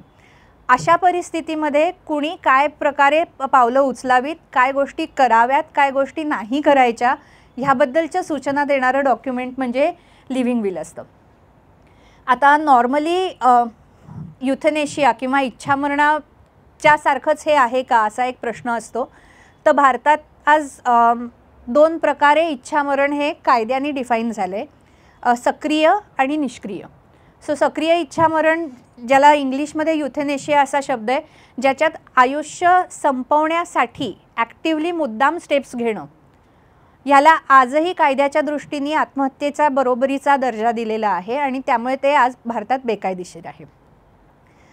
निष्क्रिय इच्छामरण, ज्याच्यात मे बी लाईफ सपोर्ट सिस्टीम्समुळेच एखादी व्यक्ती जिवंत राहते किंवा त्या व्यक्तीवरती उपचारांचा काही परिणाम होण्याची शक्यता खूप कमी आहे आणि मेडिकलीसुद्धा त्याचे काही परिणाम होण्याची किंवा फायदे होण्याची शक्यता नाही, असं ऑफकोर्स डॉक्टर्स कधीच सांगू शकत नाहीत त्यांच्याही जबाबदाऱ्यांमुळे की याचा काही उपयोग नाही आणि त्यामुळे आता ट्रीटमेंट करू नका. पण जेव्हा त्या ट्रीटमेंटचा परिणाम होण्याची शक्यता हळूहळू कमी होत जाते, तेव्हा स्पेशली जेव्हा एखादी व्यक्ती फक्त लाईफ सपोर्ट सिस्टीम्समुळे जिवंत आहे, अशा वेळेला ते सपोर्ट सिस्टीम्स बंद करणं, याला निष्क्रिय इच्छामरण म्हणतात, की ज्याच्यामध्ये life ends whenever it is suppose to end, you just stop the artificial support to it. So ह्या प्रकारे common cause versus union of India ह्या PIL याबद्दलचा निर्णय पहिल्यांदा 2018 साली झाला. तेव्हा कायद्याने लिव्हिंग विल किंवा ॲडव्हान्स मेडिकल डायरेक्टिव्हच्या डॉक्युमेंटला कायदेशीर मान्यता दिली आणि आजही आपल्याकडे यासाठी कुठला वेगळा कायदा लेखी नाही आहे, लेजिस्लेशन ज्याला म्हणतात. कोर्टाचा हा निर्णय आहे तोच या बाबतीतला कायदा आहे. त्या मूळ केसमध्ये जी प्रक्रिया दिली होती ती खूप किचकट, गुंतागुंतीची, लांब होती. म्हणजे त्याप्रमाणे लिव्हिंग विल इम्प्लिमेंट करणं ह्याच्या आधीच अनेकदा पेशंट्स गेल्याचे अनुभव आहेत. त्यामुळे 2023 पुन्हा एकदा त्याच संस्थेने जी केस केली, त्यामुळे 18 सालची प्रक्रिया थोडीशी सोपी करून आता त्याबद्दलची प्रोसिजर आहे ती सिम्प्लिफाईड आहे. प्रोसिजर तशी सिम्पल आहे, लिव्हिंग विल करून त्याच्यावरती 2 साक्षीदारांच्या सह्या घ्यायच्या असतात, ते नोटरीसमोर करायचं असतं. हे विल मात्र नोटरीसमोर करणं मॅन्डेटरी असतं. यात साक्षीदारांची जबाबदारी ॲडिशनल आहे. म्हणजे साध्या विलमध्ये साक्षीदारांना फक्त ते विल आहे हे माहिती असणं गरजेचं आहे. त्यांनी कुठल्याही गोष्टीची खात्री करून घेण्याची जबाबदारी सही करताना नसते. पण लिव्हिंग विल करताना साक्षीदारांनी नुसतंच ते लिव्हिंग विल आहे हे माहिती करून घेणं गरजेचं नाही आहे किंवा तेवढं पुरत नाही, तर त्यांना त्याच्यात तरतुदी काय केल्या आहेत, त्या तरतुदींच्या परिणामांची विल करणाऱ्याला माहिती आहे ना, त्याचे परिणाम काय होत आहेत हे निर्णय घेण्याची त्यांची क्षमता आहे ना, आणि कुठली त्यांच्यावरती प्रेशर, दबाव किंवा मिसकन्सेप्शन्स नाही आहेत ना, याची ॲक्टिवली खात्री करून घेणं अपेक्षित आहे आणि त्यानंतरच साक्षीदार म्हणून सह्या करायच्या. सेम जबाबदारीची नोटरीची पण असते. याची नोटरीकडे नोंद होते, त्यानंतर मनपाकडे याची नोंद करायला लागते. तुमचं जर डिजिटल हेल्थ अकाउंट असेल, जे आभा अकाउंट आता चालू झालं आहे, तर त्याच्यामध्ये तुम्ही याची कॉपी अपलोड करून ठेवू शकता. That is allowed, that is welcome. आणि ज्युडिशियल मॅजिस्ट्रेट फर्स्ट क्लास यांच्याकडे पण लिव्हिंग विलची नोंद असते. सो ह्या सगळ्या स्टेप्स झाल्यानंतर जेव्हा एखादी व्यक्ती ॲक्च्युली त्या परिस्थितीत जाते की जेव्हा लिव्हिंग विलच्या प्रोव्हिजन्स आणि सगळ्यात महत्त्वाचं म्हणजे लिव्हिंग विलमध्ये तुम्ही त्या परिस्थितीत नसाल तर तुमच्याऐवजी निर्णय घेण्याची जबाबदारी तुम्ही कोणाला देताय त्या व्यक्तींची नावं लिहून ठेवलेली असणं अपेक्षित आहे. त्या व्यक्तींना तुम्ही लिव्हिंग विल केलेत ह्या गोष्टीची माहिती असणं अपेक्षित आहे आणि त्यांच्याकडे त्याची एक कॉपी असणं अपेक्षित आहे. हे सगळं झाल्यावरती जेव्हा ती व्यक्ती ॲक्च्युली अशा परिस्थितीत नसते की जेव्हा त्यांना त्यांचे मेडिकल ट्रीटमेंटबद्दलचे डिसिजन घेता येतील, तेव्हा आणि डॉक्टरांच्या दृष्टीनेही आता उपचारांचा काही उपयोग नाही अशी परिस्थिती येईल, तेव्हा जर लिव्हिंग विल असेल तर ज्या व्यक्तीला त्यांच्या जागी नेमलेलं आहे त्या व्यक्तींनी डॉक्टरांना त्यांच्या लिव्हिंग विलप्रमाणे आपण उपचार थांबवूयात अशी रिक्वेस्ट दिल्यानंतर ज्या हॉस्पिटलमध्ये ट्रीटमेंट चालली आहे त्या हॉस्पिटलमधले ॲक्च्युली ट्रीट करणारे डॉक्टर आणि 2 एक्सपर्ट यांची एक कमिटी होते. त्या कमिटीने सगळे मेडिकल रिपोर्ट्स पाहून सिच्युएशन काय आहे ते पाहून एक प्रायमरी रिपोर्ट 48 तासाच्या आत द्यायचा असतो की खरंच याप्रमाणे लाईफ सपोर्ट काढून घेतलेला चालणार आहे का नाही. जर त्या कमिटीचा रिपोर्ट पॉझिटिव्ह आला तर एक दुसरी कमिटी परत हॉस्पिटल नेमतं, परत 3 तज्ज्ञांची, त्यांनी पुढच्या 48 तासात पुढचा निर्णय द्यायचा असतो आणि हे झाल्यावरती ॲक्च्युली लाईफ सपोर्ट काढून घेता येतो. आणि ह्या प्रकारे इम्प्लिमेंटेशन होतं आहे हे पालिकेकडे आणि JMFC म्हणजे ज्यांच्याकडे ते विल नोंदवलेलं आहे त्यांच्याकडे याची परत इन्फॉर्मेशन देणं गरजेचं असतं. सो तशी किचकट प्रक्रिया आहे ऑब्व्हियसली, कारण आपल्याकडे अजूनही याबद्दलचे अवेअरनेस तेवढे नाही आहेत आणि एक साहजिकरित्या कुठल्याही कायदेशीर प्रक्रियेचा गैरवापर होऊ नये याच्यासाठी अनेक क्रॉस चेक पॉईंट्स ठेवलेले असतात ते ह्याच्यामध्ये. तरी आधीची प्रक्रिया खूपच लांब होती, त्या मानाने ही सोपी केलेली प्रक्रिया आहे. काही खूप कॉमनली विचारले जाणारे प्रश्न, त्यातल्या नॉमिनेशनच्या प्रश्नाबद्दल बहुतेक ऑलमोस्ट सगळं जेवढं सांगायचं होतं तेवढं सांगितलं मी. एक खूप कॉमन प्रश्न म्हणजे नवरा बायको सगळ्या प्रॉपर्टीज जॉईंट आहेत तर मग आम्ही विल पण जॉईंट करतो, पण कुठलंही विल इम्प्लिमेंट एकदाच होतं. त्यामुळे जर पहिली व्यक्ती गेली आणि दुसरी व्यक्ती राहिली तर एकदा त्या विलचं प्रोबेट घेतलं की परत त्याच विलचं प्रोबेट होत नाही. त्यामुळे तसंही मागे राहणाऱ्या व्यक्तीला वेगळं विल नंतर करायला लागतं, ही एक गोष्ट. दुसरं म्हणजे त्या विलमध्ये प्रत्येक व्यक्तीचे आपापले ॲसेट वेगळे लिहायलाच लागतात, कारण जॉईंट विल केलं तरी जॉईंट प्रॉपर्टीतल्या 50% हिश्श्याबद्दलचंच विल असतं प्रत्येक व्यक्तीचं.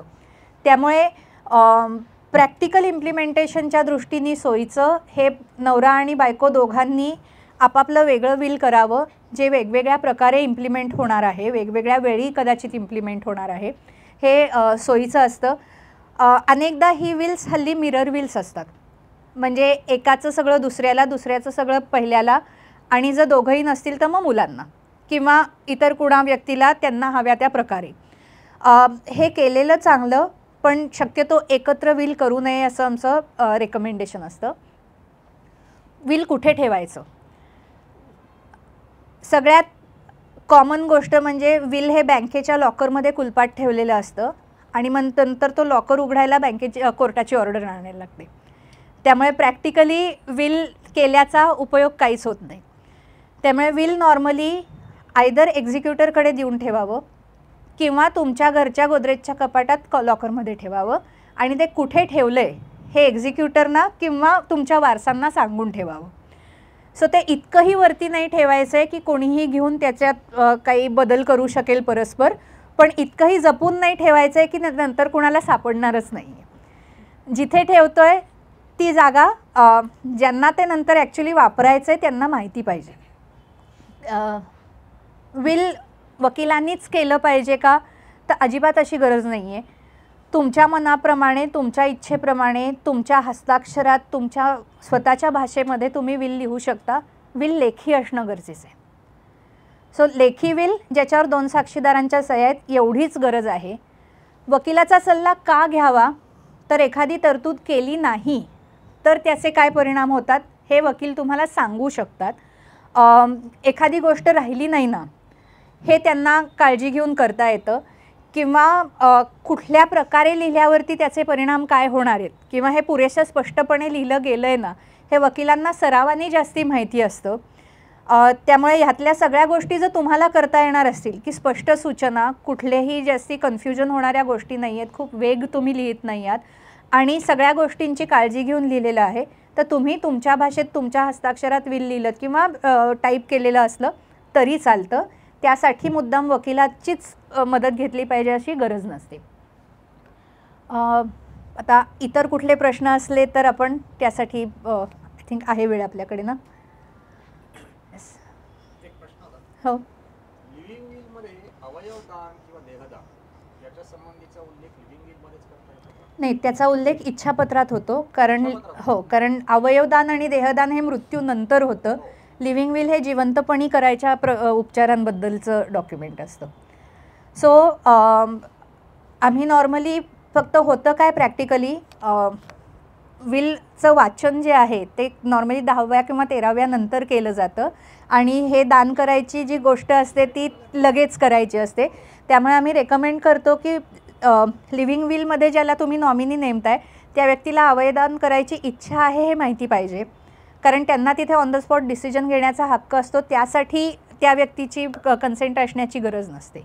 त्यामुळे त्यांना माहिती देऊन ठेवली तरी पुरतं, पण त्याचा लिव्हिंग विलमध्ये उल्लेख करून त्याचा प्रॅक्टिकली उपयोग नसतो, कारण that document is not meant for that. थोडक्यात त्याची वारसांना कल्पना असाल हो. वारस त्यावेळेला एक्झिक्यूट करतील अशा परिस्थितीत असले पाहिजे. म्हणून त्या बरेच वेळेला वारस नसतात त्या ह्याच्यात, दुसऱ्या कोणाला तरी सांगा. रजिस्टर्ड विल असेल किंवा रजिस्टर न केलेलं विल असेल तर दोन्ही केसमध्ये एक्झिक्युटर किंवा विटनेस किंवा दोघंही यांच्यातले समजा सर्वायव्हिंग नसतील जेव्हा विल ॲक्च्युअल एक्झिक्यूट करण्याची वेळ येईल त्यावेळेस, तर मग काय करतात त्यावेळेस? सो एक्झिक्युटर जर हयात नसेल तर त्या बाबतीत ॲडमिनिस्ट्रेटर नेमता येऊ शकतो, किंवा कोर्टात जाऊन ॲडमिनिस्ट्रेटर नेमण्याची प्रक्रिया करायची नसेल तर विलमध्ये ज्यांना बेनिफिट मिळालेत ते कुणीही बेनिफिशियरी ते विल इम्प्लिमेंट करू शकतात. प्रोबेटच आणायला पाहिजे किंवा लेटर्स ऑफ ॲडमिनिस्ट्रेशन्सच आणायला पाहिजेत अशी गरज पडली तरच एक्झिक्युटर किंवा आयदर ऑफ द बेनिफिशियरी हे कोर्टात जाऊन अर्ज करण्याची गरज पडते. गरज नसेल तर एनीबडी कॅन इम्प्लिमेंट इट. साक्षीदार जे प्रूफ म्हणून असतात, सो नॉर्मली एक जरी साक्षीदार हयात असेल तरी ते प्रूफ म्हणून पुरतं. दोन्ही साक्षीदार हयात नसतील, असं रेअर केसमध्ये होतं पण होतं, सो त्याच्यात साक्षीदारांची सही पण प्रूफ करणं, मग त्यांचं ते कॉमन हँडरायटिंग होतं, मग हँडरायटिंग एक्सपर्टच्या मदतीने ती सही त्यांचीच होती, किंवा साक्षीदारांच्या सह्यांचे कोणीतरी साक्षीदार इन द सेन्स त्यांची मुलं, त्यांचे नातेवाईक की जे त्यांचंच हस्ताक्षर आहे आणि त्यांचीच सही आहे हे सांगू शकतात, अशांच्या याच्यावरती ते प्रूफ करता येऊ शकतं. एक्झिक्युटर नेमल्यानंतर एक्झिक्युटरचं कडून इम्प्लिमेंट करणं मॅन्डेटरी आहे. एक्झिक्युटरनी संमती दिली तर हो, एक्झिक्युटरनी एक्झिक्युटरकडे जाणं आवश्यक आहे. हो, पण एक्झिक्युटरची संमती नसेल तर ॲडमिनिस्ट्रेटर होतो, मग त्याच्यात कुठल्याही बेनिफिशियरीनी विल आपण होऊन जर बिल इम्प्लिमेंट केलं तर चालतं ना, चालतं. हां, एक्झिक्युटरकडे जाण्याची आवश्यकता नाही.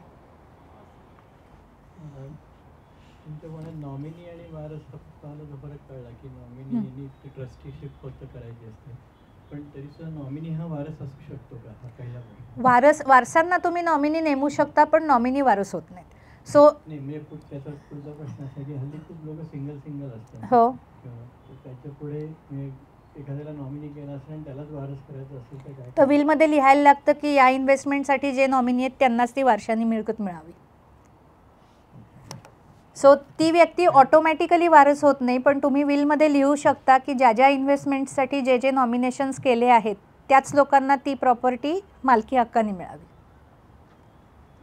आणि एकूणच वारस वेगवेगळ्या याच्याप्रमाणे खूप त्याचे डेफिनेशन्स वेगळी आहेत. सिंगल लोक असतील तर त्यांची वारसाची काय डेफिनेशन? सो परत प्रत्येक कायद्यामध्ये त्याचं नेमून दिलेलं आहे. जर लग्न झालेलं असेल तर पती पत्नी आणि मुलं हे नॅचरल वारस होतात. नसेल तर हिंदू पुरुषांच्या बाबतीत आई क्लास 1 एअर आहे, मग क्लास 2 एअरमध्ये भाऊ आणि वडील येतात आणि परत त्याच्यात हायरार्की आहे. क्लास 1 एअर जर अस्तित्वात असतील तर जेवढे असतील तेवढ्या सगळ्यांना प्रॉपर्टी इक्वली मिळते, पुढच्यांकडे जातच नाही. क्लास 2 हयात नसतील तर क्लास 1 हयात नसतील तर क्लास 2, त्याच्यात हयात असले तर पुढची हायरार्की थांबते. सो ती तशी थोडी सहज सांगणं अवघड नाही आहे, पण प्रत्येकाच्या इंडिव्हिज्युअल पोझिशनवरती ते ठरतं. त्यामुळे त्याच्याबद्दल जेनरिक सांगायला लागले तर ते एक वेगळं अर्ध्या तासाचं डिस्कशन होईल. लिव्हिंग विलमध्ये जे हॉस्पिटलची कमिटी असते त्यांच्यावर काही नियमावली किंवा आहे का? कारण शेवटी हॉस्पिटलच्या हातात गेल्यासारखंच होतं की ते उपचार थांबवायचे की नाही. सो प्रॅक्टिकली लिव्हिंग विलप्रमाणे उपचार डिसिजन घ्यायचा असेल तर एक म्हणजे कमिटीने 48 तासाच्या डिसिजन देणं आवश्यक आहे आणि डिसिजनचं कारण देणं आवश्यक आहे. सो त्याच्यात म्हणूनच टोटली 3 एक्सपर्ट डॉक्टर्स असतात की ज्यांना त्या उपचाराचा काय फायदा होणार आहे किंवा नाही होणार आहे याचा अंदाज घेण्याची क्षमता असली पाहिजे. त्याच हॉस्पिटलमधलेच असतात? हो, त्याच हॉस्पिटलमधले, बाहेरचे नसतात. असं आपण नाही म्हणू शकत, कारण त्या हॉस्पिटलमधले 2 एक्सपर्ट जे ॲक्च्युली त्या उपचाराच्या प्रोसेसचा भाग नाही आहेत.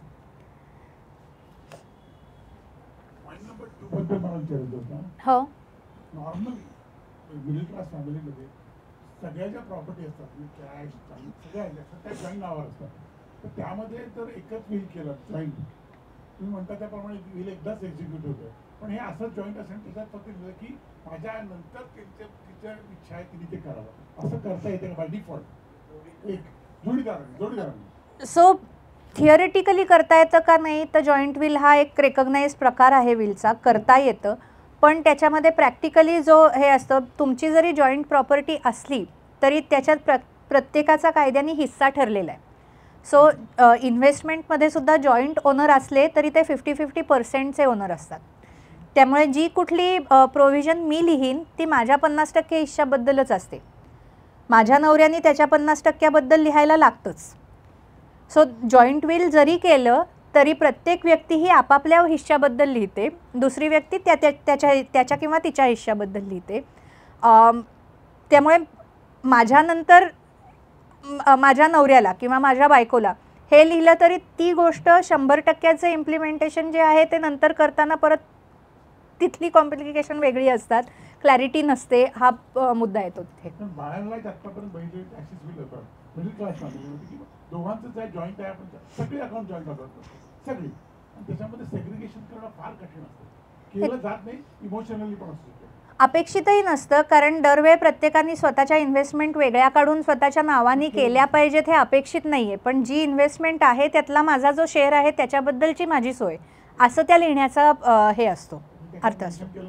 हो, त्यामुळे आमचा जॉईंट नावाने फ्लॅट आहे, त्यातला माझा हिस्सा जो आहे तो या व्यक्तींना मिळावा. कदाचित तो स्पाऊसलाच द्याल जो जॉईंट ओनर आहे त्याला, की सो दॅट त्या व्यक्तीच्या हातात 100% येतील. पण जे तुम्ही आज लिहिताय ते तुमच्या 50%, 25% जो काही तुमचा शेअर आहे त्याच्याबद्दल लिहिताय. एखाद्या दोन मुलं आहेत, दोघांपैकी एकाला एक्झिक्युटिव्ह नेमता येते का, दोघांनी त्याच्यातले बेनिफिशियरी आहे येतं ना. आपण by way of emotional attachment किंवा ही व्यक्ती त्याचा पुढचं सगळं बघून घेईल, ते लिगल स्टँड होतं परफेक्टली ऑल राईट. कारण एक्झिक्युटर जर वारसा पण मिळणार आहे असा जर एक्झिक्युटर असेल तर त्याच्यात मात्र एक असतं की एक्झिक्युटर म्हणून काम केल्याबद्दल जर काही मिळणार असेल तर तो बेनिफिट मिळायचा असेल तर एक्झिक्युटर म्हणून काम करणं अपेक्षित आहे. सो परत त्या ह्याच्यात लिहिताना तुम्ही तुमच्या एका मुलाला एक्झिक्युटर नेमताय, पण त्याला वारशाने जे मिळतंय ते एक्झिक्युटर म्हणून काम केल्याबद्दल नाही आहे, ते मुलगा म्हणून मिळतंय. हे क्लिअरली वेगळं लिहिलं पाहिजे, एवढीच गरज आहे. आणि प्रॅक्टिकली असंही असू शकतं ना, 3 मुलं आहेत, एखाद्याला एकच व्यक्ती पुण्यात आहे, त्यामुळे त्या व्यक्तीची अवेलेबिलिटी हे त्याला एक्झिक्युटर नेमण्याचं कारण असू शकतं. त्यामुळे त्याच्यात काही कायद्याने प्रॉब्लेम काहीच नाही. आणि जे डिटेल्स मेन्शन करायचे असतात त्याच्याबद्दल बऱ्यापैकी आहे, सगळं FD मध्ये आहे किंवा बॉन्ड्समध्ये आहे, त्याचे पूर्ण डिटेल द्यावे लागतात. नाही, कारण या फ्लक्च्युएटिंग इन्व्हेस्टमेंट आहेत, त्यामुळे माझं FD आज संपलं, रिन्यू झालं तर त्यात ऑटो म्हणजे त्यामुळे अमाऊंट बदलत जातात. त्यामुळे आम्ही सहसा असं सांगतो की एकाच ठिकाणी तुमच्या जास्ती इन्व्हेस्टमेंट असतील तर ते SBI मधली FD एवढं मोगम वर्णन केलं तरी चालतं. इन दॅट केस मग त्या SBI मधल्या FDंना तो नियम लागू होईल, मग त्याच्यात कितीही अमाऊंट असली तरी त्याचे डिटेल नाही दिले तरी चालतात. मागे पण संपत्तीचा काही भाग देणगी स्वरूपात एखाद्या संस्थेला द्यायचा असेल तर ते बिलमध्ये स्पेसिफिकली लिहावं लागतं का?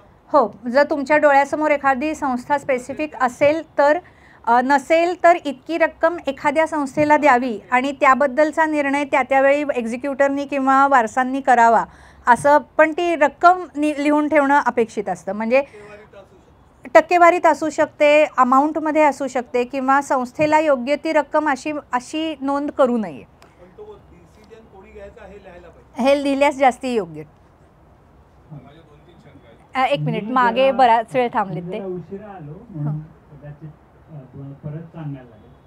पण लिव्हिंग विलच्या बाबतीत तुम्ही जे म्हटलंय की ती व्यक्ती निर्णय घेऊ शकत नसेल तर, म्हणजे तो फक्त जी होते ना ती सोय तिथे त्यांच्यावरती उपचार करणाऱ्या नातेवाईकांची होते.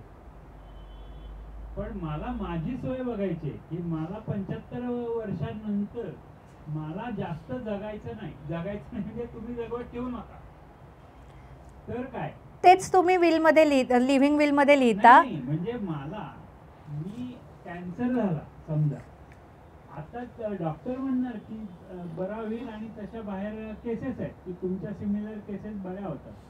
पण मला म्हणायचं नाही, आता उपचार करायचे नाही, झालं तेवढं पुरे झालं जे काही वेदना असतील त्याही मी सहन करायला तयार आहे, पण आता मला उपचार नको. हे तुम्ही लिव्हिंग विलमध्ये ती व्यक्ती 100% लिहू शकते. उलट आमचं असं सजेशन असतं की जितकं तुम्ही तपशिलात लिहू शकाल की समजा कॅन्सर झाला तर मला केमोथेरपी घ्यायची नाही किंवा रेडिएशन ट्रीटमेंट घ्यायची नाही, काय करायचं आहे आणि काय नाही करायचं आहे हे जितक्या डिटेलमध्ये जितक्या एक्सप्रेसली लिहिलेलं असेल तितकं चांगलं. म्हणजे त्याच्यात अगदी CPR द्यावा का नाही इथपासनं बाकी सगळ्या गोष्टी, म्हणजे ट्यूब घालून फीडिंग करायचं आहे का नाही, सलाईन लावायचं आहे का नाही, इथपर्यंत सगळ्या गोष्टी अगदी छोट्या मोठ्या गोष्टी तपशिलात लिहिल्या तरी अपेक्षित आहे. ती व्यक्ती किती जाऊन तपशिलात लिहिते हे त्या व्यक्तीवरती अवलंबून असतं.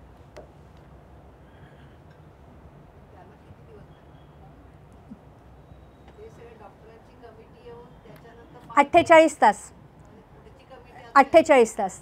सो दर डिसिजनला 2 दिवसाचं लिमिट आहे. हो, तोपर्यंत ट्रीटमेंट चालू, कारण डॉक्टरांवर पण ते लिगल बंधन आहे की ती ट्रीटमेंट थांबवू नाही शकत. त्याबद्दल मध्ये जे घटना घडलेली होती घटना पु ल देशपांडेंच्या मिसेसने लिहिलं होतं ते जे लिहिलं होतं त्यांनी डॉक्टरना दिलं होतं की त्याच्याबद्दल ट्रीटमेंट द्यावी की नाही, तुला गेला नव्हतं, ही घटना घडली होती, ते व्हॅलिडिटी काय त्याला डॉक्टरांना मी लिहून दिलं माझ्या तेव्हा नव्हती, कारण तेव्हा लिगल विल ही कन्सेप्टच रेकग्नाइज नव्हती, आज आहे. देऊ शकता. हो, ऍडमिट झाल्याबरोबर तुमचा नातेवाईक माझ्या विषयी लिहून ठेवलंय की डॉक्टरना प्रोड्यूस नाही, लिव्हिंग विल म्हणून द्यायचं असेल तर ते परत नोटराईज आणि हे सगळ्या त्या प्रोसिजर पूर्ण झालेलं पाहिजे, मगच ते डॉक्टरांवर. तेव्हा याची कॉपी डॉक्टरांना द्यावी तर ते चालतं.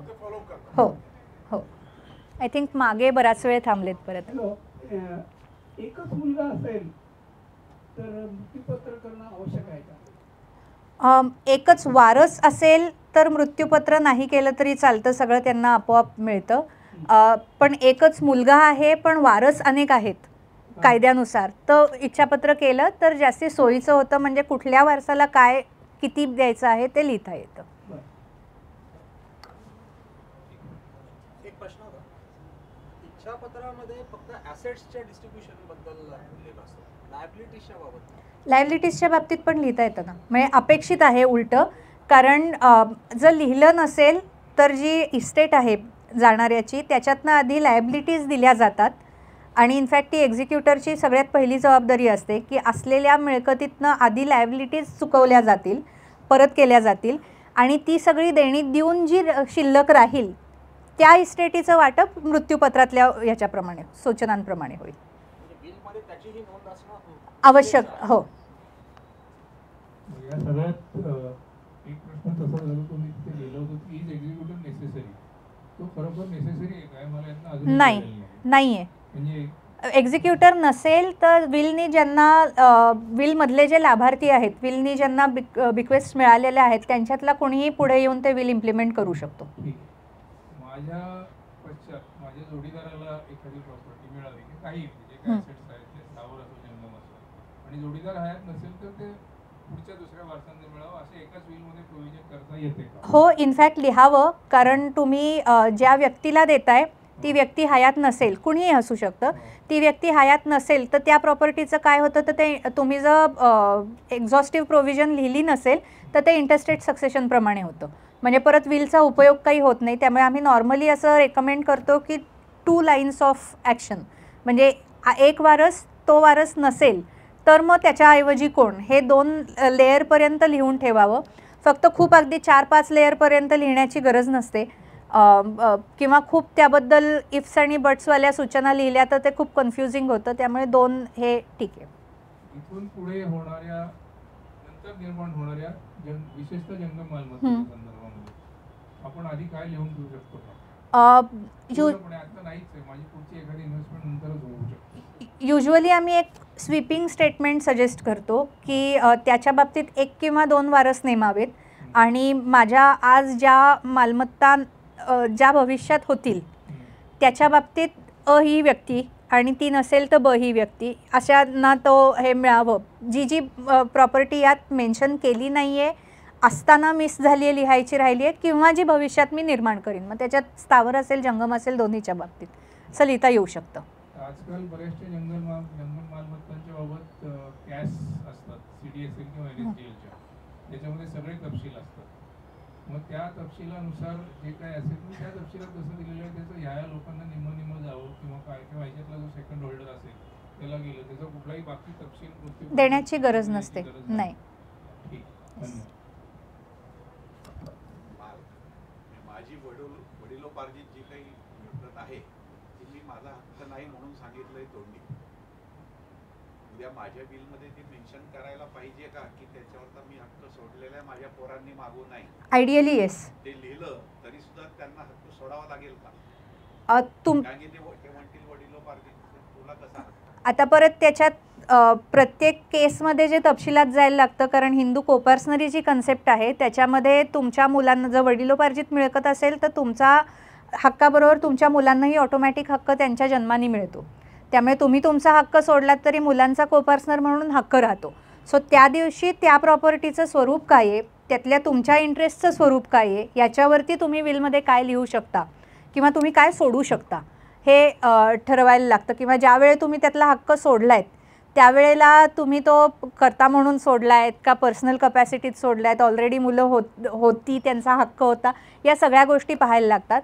पण जनरल एक स्टेटमेंट करायचं झालं तर तुम्ही जर हक्क सोडला असेल तर तो सोडलेलाच राहण्यासाठी तुम्ही विलमध्ये लिहून ठेवणं जास्ती योग्य ठरतं.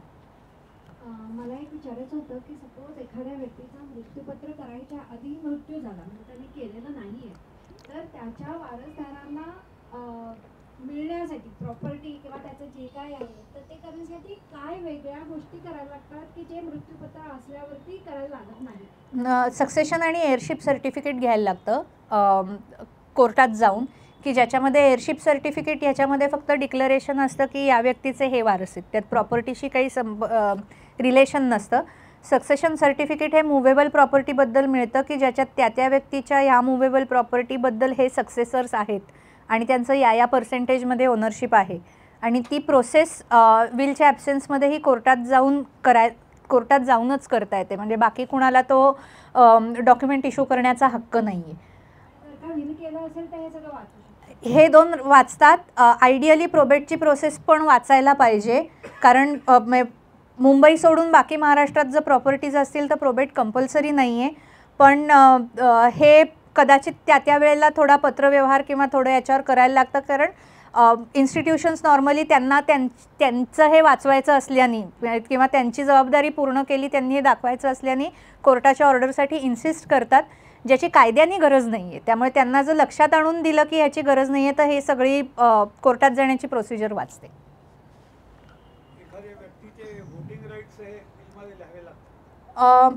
कंपनीतले व्होटिंग राईट्स त्यांचं आता सोसायटीमधले किंवा कंपनीतले जे असतात ते शेअर्सच्या बरोबरीने आलेले असतात, त्यामुळे शेअर ज्या व्यक्तीला जातील त्याला ते व्होटिंग राईट्स पण जातात. सो त्या बाबतीमध्ये जर असे स्पेसिफिक राईट असलेले शेअर असतील तर क्लिअरली लिहिणं जास्ती बरं की shares along with all the responsibilities and rights with that. या एक्झिक्युटिव्ह कंपन्या ज्या असतात त्यांच्याबद्दल म्हणजे त्यांचा किती उपयोग असतो आणि त्यांचा काय लीगल असतात किंवा काय? लीगल असतात, परफेक्टली लीगल आहेत. फक्त त्याची उपयुक्तता किंवा त्याची गरज ही प्रत्येकाच्या ह्याच्याप्रमाणे असते. जर तुमच्या संपर्कात असे कोणी नातेवाईक असतील किंवा तुमच्या पाहण्यात अशा कोणी व्यक्ती असतील की ज्या जबाबदारीने या गोष्टी नंतर करतील तर एक्झिक्युटर कंपनीकडे तुम्ही विल दिलं नाहीत किंवा ती जबाबदारी दिली नाहीत तरी चालते. नॉर्मली प्रॅक्टिकली ह्या संस्थांच्या बाबतीत दोन ऑब्झर्वेशन्स मी सांगेन. एक म्हणजे दे चार्ज यू फीज, जे एक्झिक्युटर कदाचित नाही करणार किंवा out of your personal relations with that person ते करतील. एक्झिक्युटर कंपनीज ह्या फीज चार्ज करतात, त्या फिक्स्ड असू शकतात किंवा जे ॲसेट्स असतात त्याच्या पर्सेंटेजमध्ये करू शकतात. दुसरं म्हणजे जो प्रॅक्टिकली आम्हाला एक दोन ठिकाणी प्रॉब्लेम जाणवला, त्या एक्झिक्युटर कंपन्यांचं पर्सनल इन्व्हेस्टमेंट या प्रोसेसमध्ये काही नसते आणि त्यांचे ऑफिसर्सही बदलत असतात. त्यामुळे जेवढी पर्सनल लक्ष घालून इतर कुणी ती प्रोसेस करेल आणि मागे लागून करेल तितकं या कंपन्यांना करण्याची गरज नसते किंवा इच्छा नसते. त्यामुळे ते थोडंसं लांबू शकतं. ॲट द सेम टाईम ते ह्याच प्रकारची कामं करत असल्याने त्यासाठी लागणारी नेसेसरी एक्सपर्टीज आणि त्यासाठी लागणारी नेसेसरी व्यवस्था त्यांच्याकडे ऑलरेडी असते, त्यामुळे काही गोष्टी सोप्याही जातात. त्यामुळे ज्यांचे कोणी भारतात वारस नाही आहेत किंवा भारतात त्यांना या गोष्टींसाठी मदत करू शकणाऱ्या व्यक्ती कदाचित नाही आहेत, अशा व्यक्तींनी एक्झिक्युटर कंपनींची मदत घेणं हे जास्ती उपयुक्त ठरतं. ज्यांच्या बाबतीत असं कोणी ना कोणी नातेवाईक असतील, कन्सल्टंट असतील, ज्यांचे CA किंवा वकील या गोष्टी करायला तयार आहेत असे असतील, त्यांनी एक्झिक्युटर कंपनीकडे नाही गेलं तरी चालू शकतं. आणखी एक महत्त्वाचा प्रॉब्लेम असा आहे, एक्झिक्यूट करताना जो त्रास येतो, फॉर एक्झाम्पल मुलं आहेत, दोन्ही बाहेर आहेत परदेशात, त्यांना ते येऊन इथं वेळ देणं शक्य नाही, त्या केसमध्ये गिफ्ट डीड केलं तर काय होऊ शकतं? गिफ्ट डीड तुम्ही ज्या दिवशी करता त्या दिवशीपासून तुमची मालकी संपते. विल हे मृत्यूनंतरच अंमलात येतं. गिफ्ट डीड हे ज्या दिवशी कराल त्या दिवशी अंमलात येतं, त्यामुळे त्या दिवशी त्यातली मालकी संपते. हो. पण कन्व्हिनियन्सच्या बाबतीत if you are confident enough then better to do a gift deed in case of property वगैरे असेल. That is one personal choice. It depends on your relationship with your children. तिसरी गोष्ट, गिफ्ट डीडच्या बाबतीत स्टॅम्प ड्युटी द्यायला लागते, ती जी आज तरी पुण्यात अगदी ब्लड रिलेशनला देण्यामध्ये 500ची स्टॅम्प ड्युटी असली तरी LBT आणि सेस मिळून 2% मार्केट व्हॅल्यूवरती स्टॅम्प ड्युटी पडते. मुवेबल ॲसेट्सच्या बाबतीत 3% प्लस 2%, सो टोटल 5%. त्यामुळे गिफ्ट डीड आज करण्यामध्ये 5% स्टॅम्प ड्युटी द्यायला लागते, जी विल करण्यामध्ये ₹0 आहे. आणि विल केल्याने मालकी तुमची जेव्हा विल एक्झिक्यूट करायची वेळ येईल तोपर्यंत तुमचीच मालकी राहते. मुलांच्या दृष्टीने जर मधून तुम्हाला त्याला प्रॉपर्टी गेली तर त्याला तुला टॅक्स भरावा लागतो, गिफ्ट डीड केलं त्याला भरावं लागत नाही. त्याच्याबद्दल डिफरन्स ऑफ ओपिनियन ते त्या कंट्रीजच्या नियमांप्रमाणे आहे. काही ठिकाणी गिफ्टबद्दल सुद्धा म्हणजे तुमच्याकडे कुठल्याही सोर्सनी प्रॉपर्टी आली तर तुम्हाला त्याच्यावरती टॅक्स भरायला लागतो. A किंवा B प्रकारचा असेल पण असतो. त्यामुळे ते त्या देशातले नियम माहिती करून घेऊन जर केलं तर जास्ती बेटर. आय थिंक मागे बराच वेळ त्यांनी ओके. इंटेस्टेट प्रॉपर्टीचं फायनली काय होतं आणि वारसही कोणी क्लेम करायला आलेलं नाही. सो इंटरस्टेट प्रॉपर्टीच्या इंटरस्टेट सक्सेशनच्या बाबतीत जर वारस जे कोणी असतील हायरार्कीनुसार त्यातल्या कुणाला तरी ती प्रॉपर्टी जाते. जर वारस अजिबात ट्रेसेबल नसतील तर ती सरकार जमा होते, पण ती खूप लास्ट स्टेज असते. म्हणजे हिंदू कायद्यातच आपल्याला पुरुषांच्या बाबतीत 4 लेव्हल्स आहेत, त्यामुळे त्या 4 लेव्हलमध्ये कुणीच वारस नाही अशी परिस्थिती असेल तर मग सरकार जमा होण्याची हे होते. आज तरी आपल्याकडे अशी व्यवस्था कुठे नाही की जिथे ॲक्टिवली सरकारकडनं कोणी वारस ट्रेस करेल आणि त्याची ट्रान्सफर होईल. त्या वारसांनी पुढे येऊन क्लेम करणं हे सगळ्यात सोयीचं असतं.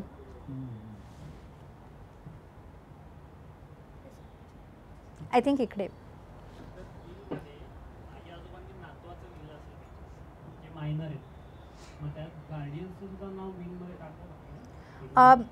लिहिलं तर त्या व्यक्तीला गार्डियन म्हणून हक्क मिळतो. नाही लिहिलं तर त्या मायनरचे जे नॅचरल गार्डियन असतात त्यांना ऑटोमॅटिकली त्यांच्या सगळ्या प्रॉपर्टीजच्या ह्याचा राईट असतो.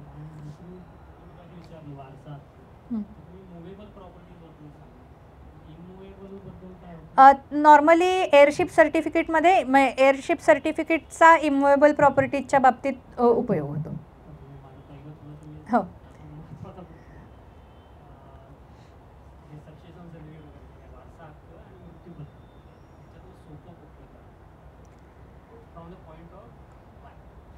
जी करणारी व्यक्ती आहे त्या व्यक्तीच्या दृष्टीने काहीच न करणं सगळ्यात सोपं, कारण मागचा गोंधळ मागचे बघून घेतील. त्यामुळे करणाऱ्याच्या दृष्टीने काही न करणं हे सगळ्यात सोपं असतं. पण तुमच्या दृष्टीने जर काही स्पेसिफिक हे असतील की या प्रकारेच वाटप व्हावं, या वारसांना मिळावं, या व्यक्तींना मिळू नये, अंडरस्टँडिंग आहे समजा दोन मुलं अंडरस्टँडिंग व्यवस्थित आहे सरकारी प्रोसेस आहे ही सोपी कुठली? साहजिकरित्या विलची जास्ती सोपी असते, पण प्रॅक्टिकली आता नंतर काय प्रकारे इम्प्लिमेंट केलं जातं आहे आणि थोडं त्यावेळेचे तिथले सरकारी अधिकारी कोण आहेत किंवा त्या संस्थेतले त्यांनी पत्रव्यवहार जास्ती करायची वेळ येऊ शकते, पण प्रॅक्टिकली विल करणं जास्ती सोपं असतं.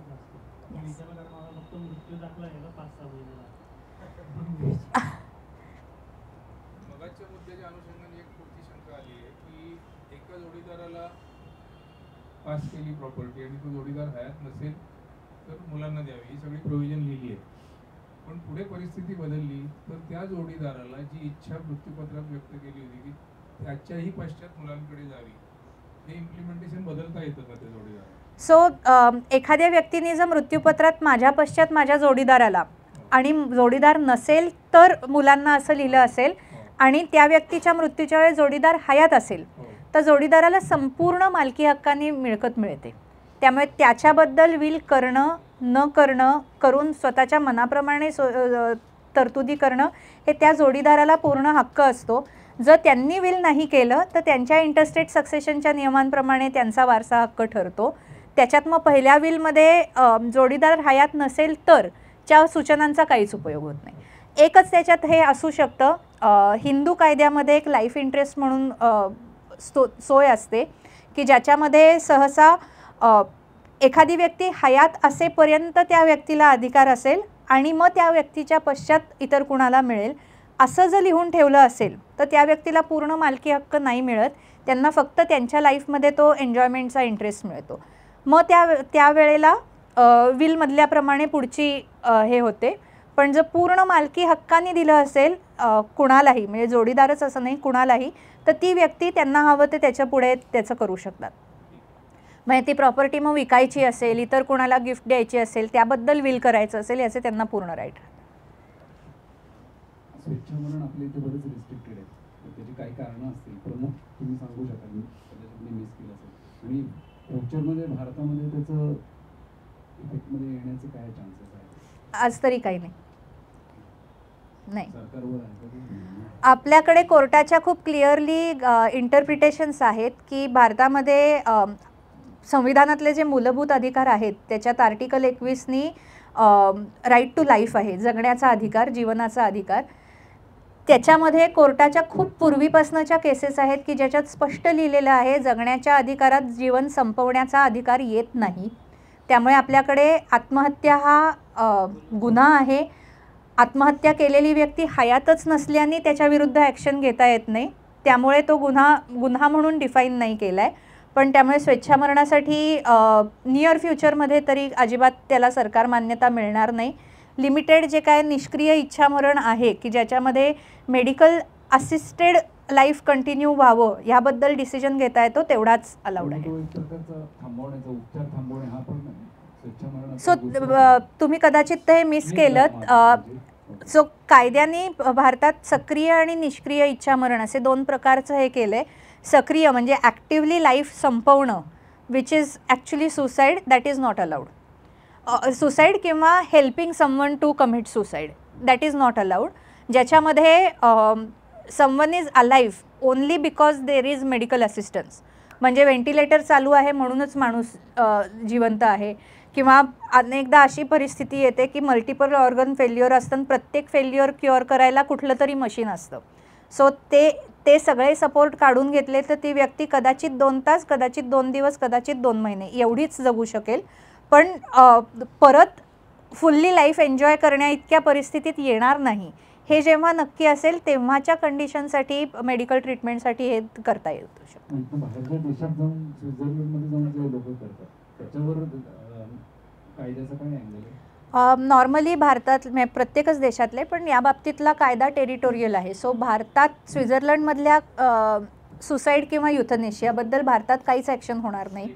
कारण तरी तिथे जाऊन, कारण extra terrestrial application of law होत नाही, स्पेशली क्रिमिनल लॉ होत नाही.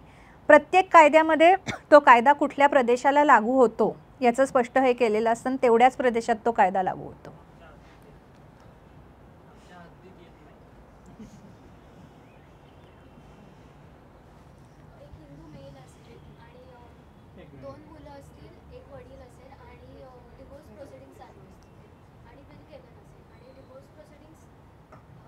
असताना मृत्यू झाला तर मग क्लास 1 हेल्थनुसार स्पाऊस आणि मुलं हो पण डिवोर्स आहे आणि मग वडील जे सपोज वडील त्यांच्याकडे राहत असतील तर मग काय असतं? म्हणजे सो गट 2 हेल्थमध्ये वडील येतात, क्लास 2 मध्ये वडील येतात. सो मुलगा जर गेला तर वडिलांना नाही मिळणार, तरी आईलाच मिळतं. कारण क्लास 1 एअरमध्ये आई आहे. पण वडिलांच्या बाबतीत वडिलांचे वारस म्हणून आई येईल का, तर नाही येणार, कारण घटस्फोट झाला आहे आणि त्यामुळे मृत्यूच्या दिवशी कायद्याने ती पत्नी नाही आहे, मग फक्त मुलं राहतील. पण अदर वे राऊंड जाण्यासाठी वडील क्लास 2 एअर आहेत, त्यामुळे वडिलांना सगळं मिळावं, आईला काहीही मिळू नये अशी जर इच्छा असेल किंवा परिस्थिती असेल तर मग त्यासाठी विल करायला लागेल.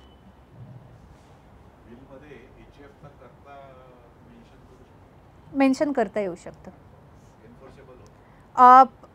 अगेन अनडिवायडेड प्रॉपर्टीच्या बाबतीत जेवढ्या प्रमाणात विथ ऑल दोज रिस्ट्रिक्शन्स, हो ना, ते करता म्हणून ज्या ज्या गोष्टी करण्याची ऑथॉरिटी आहे त्या बाबतीत प्रोव्हिजन करता येते, तेवढी येते.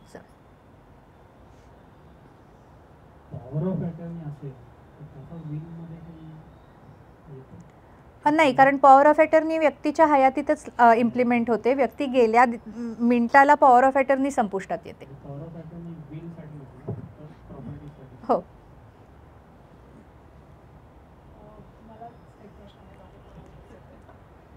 समजा बिल केलेलं नसेल आणि 2 मुलं आणि 2 मुली आहेत समजा, तर या 4ही अपत्यांना सगळी जी काही प्रॉपर्टी असते ती इक्वल हिंदू कायद्याप्रमाणे हो, बाकी कायद्यांमध्ये थोडे वेगळे वेगळे नियम आहेत.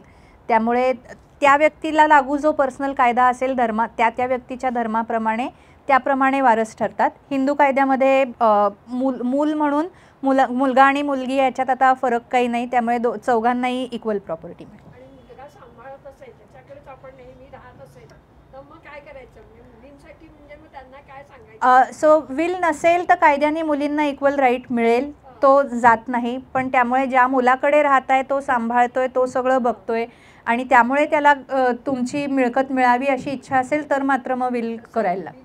हो हो. सेल्फ ॲक्वायर्ड आणि सेपरेट. तर त्यातल्या तुमच्या अनडिवायडेड शेअरबद्दल लिहिता येऊ शकतं, सगळ्या प्रॉपर्टीबद्दल नाही लिहिता येत. आणि दागिन्यांची कशी काय वाटणी करायची? वजनानुसार करायचं का एक एक दागिना घेऊन मोकळं? अगेन पर्सनल चॉईस आहे हा, कारण अनेक ठिकाणी प्रत्येकाला समान द्यावं अशी इच्छा असते आणि त्यामुळे वजनाप्रमाणे वाटणी केली जाते. पण मग त्याच्यात ऑफकोर्स आपण करताना दागिने दरवेळे तेवढं वजन पाहून, म्हणजे नंतर वारसांना इक्वल वजनाचं मिळावं या दृष्टीने काही घेताना घेतलेले नसतात. त्यामुळे शक्यतो आम्ही सांगतो की दागिन्याप्रमाणे वाटणी करावी आणि मग अशा प्रकारे करावी की साधारण समान वजनाचं प्रत्येकाला येईल. पण पर्सनल चॉईस आहे परत म्हणलं तसं हा, त्यामुळे कायदा काही यात सांगत नाही की कोणाला कशा प्रकारे वाटणी करावी. अनेकदा याच्यामध्ये नाही, त्यामुळे दागिन्याचं वर्णन करून तो दागिना कोणाला दिलाय हे लिहिणं सगळ्यात सोयीचं असतं. ज्यांना भांडायचं आहे ते लिहिलं तरी भांडतात, ज्यांना नाही भांडायचं आहे ते काही नाही लिहिलं तरी गुण्यागोविंदांनी वाटून घेतात. म्हणजे आमचे एका नाही, म्हणजे अशी पण उदाहरणं आम्ही पाहिली आहेत की चांदीचे चमचे दोन्ही मुलांनी समान वाटून घ्यावेत आणि 13 चमचे होते, त्यामुळे 13वा अर्धा कापून घेतला दोघांनी. अशी पण उदाहरणं आम्ही पाहिली आहेत. सो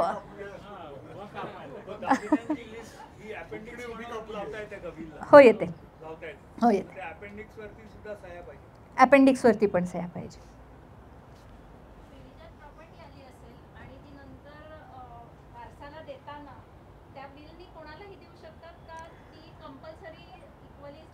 पिढीजात प्रॉपर्टी विल करणाऱ्याच्या हातात काय स्वरूपात आहे, ती सेपरेट होऊन झाली असेल, म्हणजे सेपरेट होऊन आली असेल तर देता येतं, मग ते वारसाच्या हातात सेपरेट म्हणून जाते, मग ती पिढीजात म्हणून राहत नाही. सो प्रॉपर्टीचं ट्रान्सफरच्या दिवशी स्वरूप काय आहे त्याच्यावरती ते ठरतं.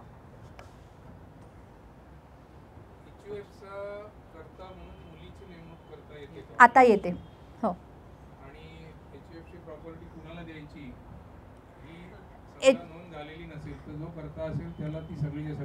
त्याला ऑपरेटिंग राईट्स राहतात, प्रॉपर्टी HUFचीच राहते.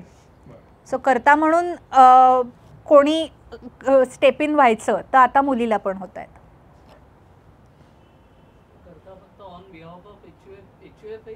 नुसती एंटिटी आहे, प्रत्यक्षात कोणी नाही, कोणीतरी करायला म्हणून करता, पण करता हा मालक नाही, मालक HUF. बरोबर. कोणाला आहे का काही प्रश्न अजून? समज मध्ये असं गेलं असेल की सगळं कंपनी असेल आणि कंपनी मुलाला करते, तर मुलगी हे चॅलेंज करू शकते का? कारण हिंदू लॉप्रमाणे सो विलमध्ये माझे जे शेअर्स आहेत माझ्या मालकीचे, माझ्या स्वतंत्र मालकीचे, ते कुणाला जावेत हे ठरवण्याचा पूर्ण अधिकार मला असतो. त्यामुळे मी जर विल केलं असेल आणि विलनी ते एका व्यक्तीला दिले असतील, मग ती मुलगा असेल, मुलगी असेल किंवा कोणी त्रयस्थ असेल, तर त्याबद्दल चॅलेंज करता या कारणासाठी नाही येणार की अदरवाईज इंटरस्टेट कायद्यामुळे मी वारस आहे. चॅलेंज कुठल्या बेसिसवर करता येईल तर ते विल करतानाच it was an invalid will, किंवा ते फोर्सनी करून घेतलं आहे, किंवा त्याच्यावर सह्याच, म्हणजे तुम्हाला मूळ विल चॅलेंज करायला लागेल, तुम्हाला एकच प्रोव्हिजन नाही चॅलेंज करता येत.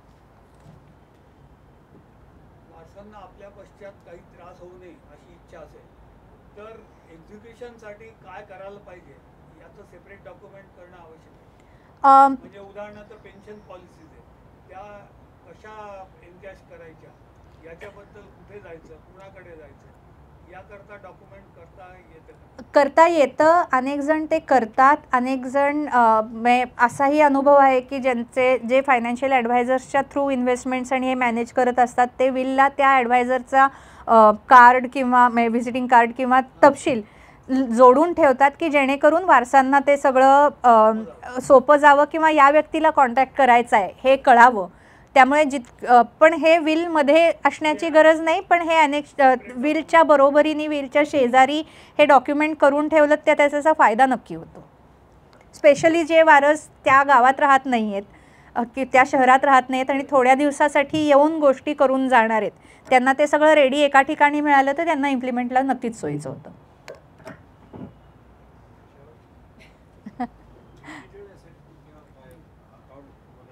हो,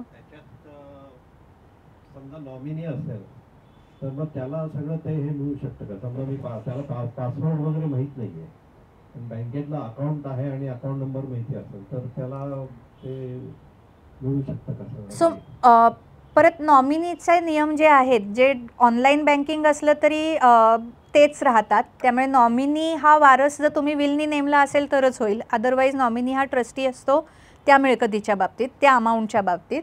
आणि just because someone has operating rights किंवा ते कोणीतरी वेगळं करतं आहे त्यामुळे तो परत मालक नाही होत.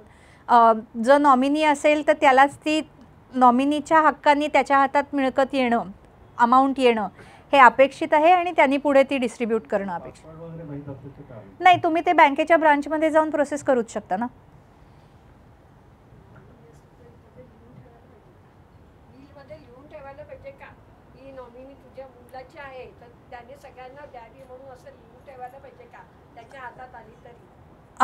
सो विलमध्ये लिहायची गरज नाही आहे कायद्याने, पण त्या मुलाला सांगून ठेवणं कदाचित गरजेचं आहे की तू नॉमिनी आहेस फक्त आणि विल केलेलं आहे प्रॉपर्टीच्या बाबतीत, त्यामुळे विलमधल्या प्रोव्हिजन्सनुसार त्याचं वाटप होईल. रस्त्यावरती पडलेली अंगठी, सोन्याची अंगठी ही त्रयस्थ व्यक्तीच्या हातात आली तर त्यावेळेला ती नॉमिनी म्हणून तिने ती घेतलेली आहे, ती मालक नाही. जो मालक आहे त्याला परत देण्याची जबाबदारी नॉमिनीवरती आहे. हे कायद्यानुसार आहे, प्रत्यक्षात काय होतं ठीक आहे. कोणाला आता प्रश्न नसतील तर थांबूया. आता तिची अपॉइंटमेंट घेऊन जे काय नंबर सायली खूपच छान. ऍक्च्युली असा बिल सारखा जो विषय आहे खूपच क्लिष्ट पण आहे, वृक्ष पण आहे आणि आय थिंक आपल्या सगळ्यांनाच थोडंसं एक ते नको वाटणारं असं हे पण आहे, पण सायलीने तो विषय खूपच सहज आणि इंटरेस्टिंग करून सांगितला, त्याबद्दल तिचे खूप धन्यवाद. आणि ती प्रबोधिनीचीच आहे, आपलीच आहे हे सगळं मान्य आहे, पण ती आज इथे आली आणि तिने आपल्याला इतका छान विषय सांगितला तर त्याच्याबद्दल एक छोटीशी गिफ्ट आपण देऊया. मी सुभाषरावांना विनंती करते की त्यांनी तिला छोटीशी एक भेट वस्तू द्यावी.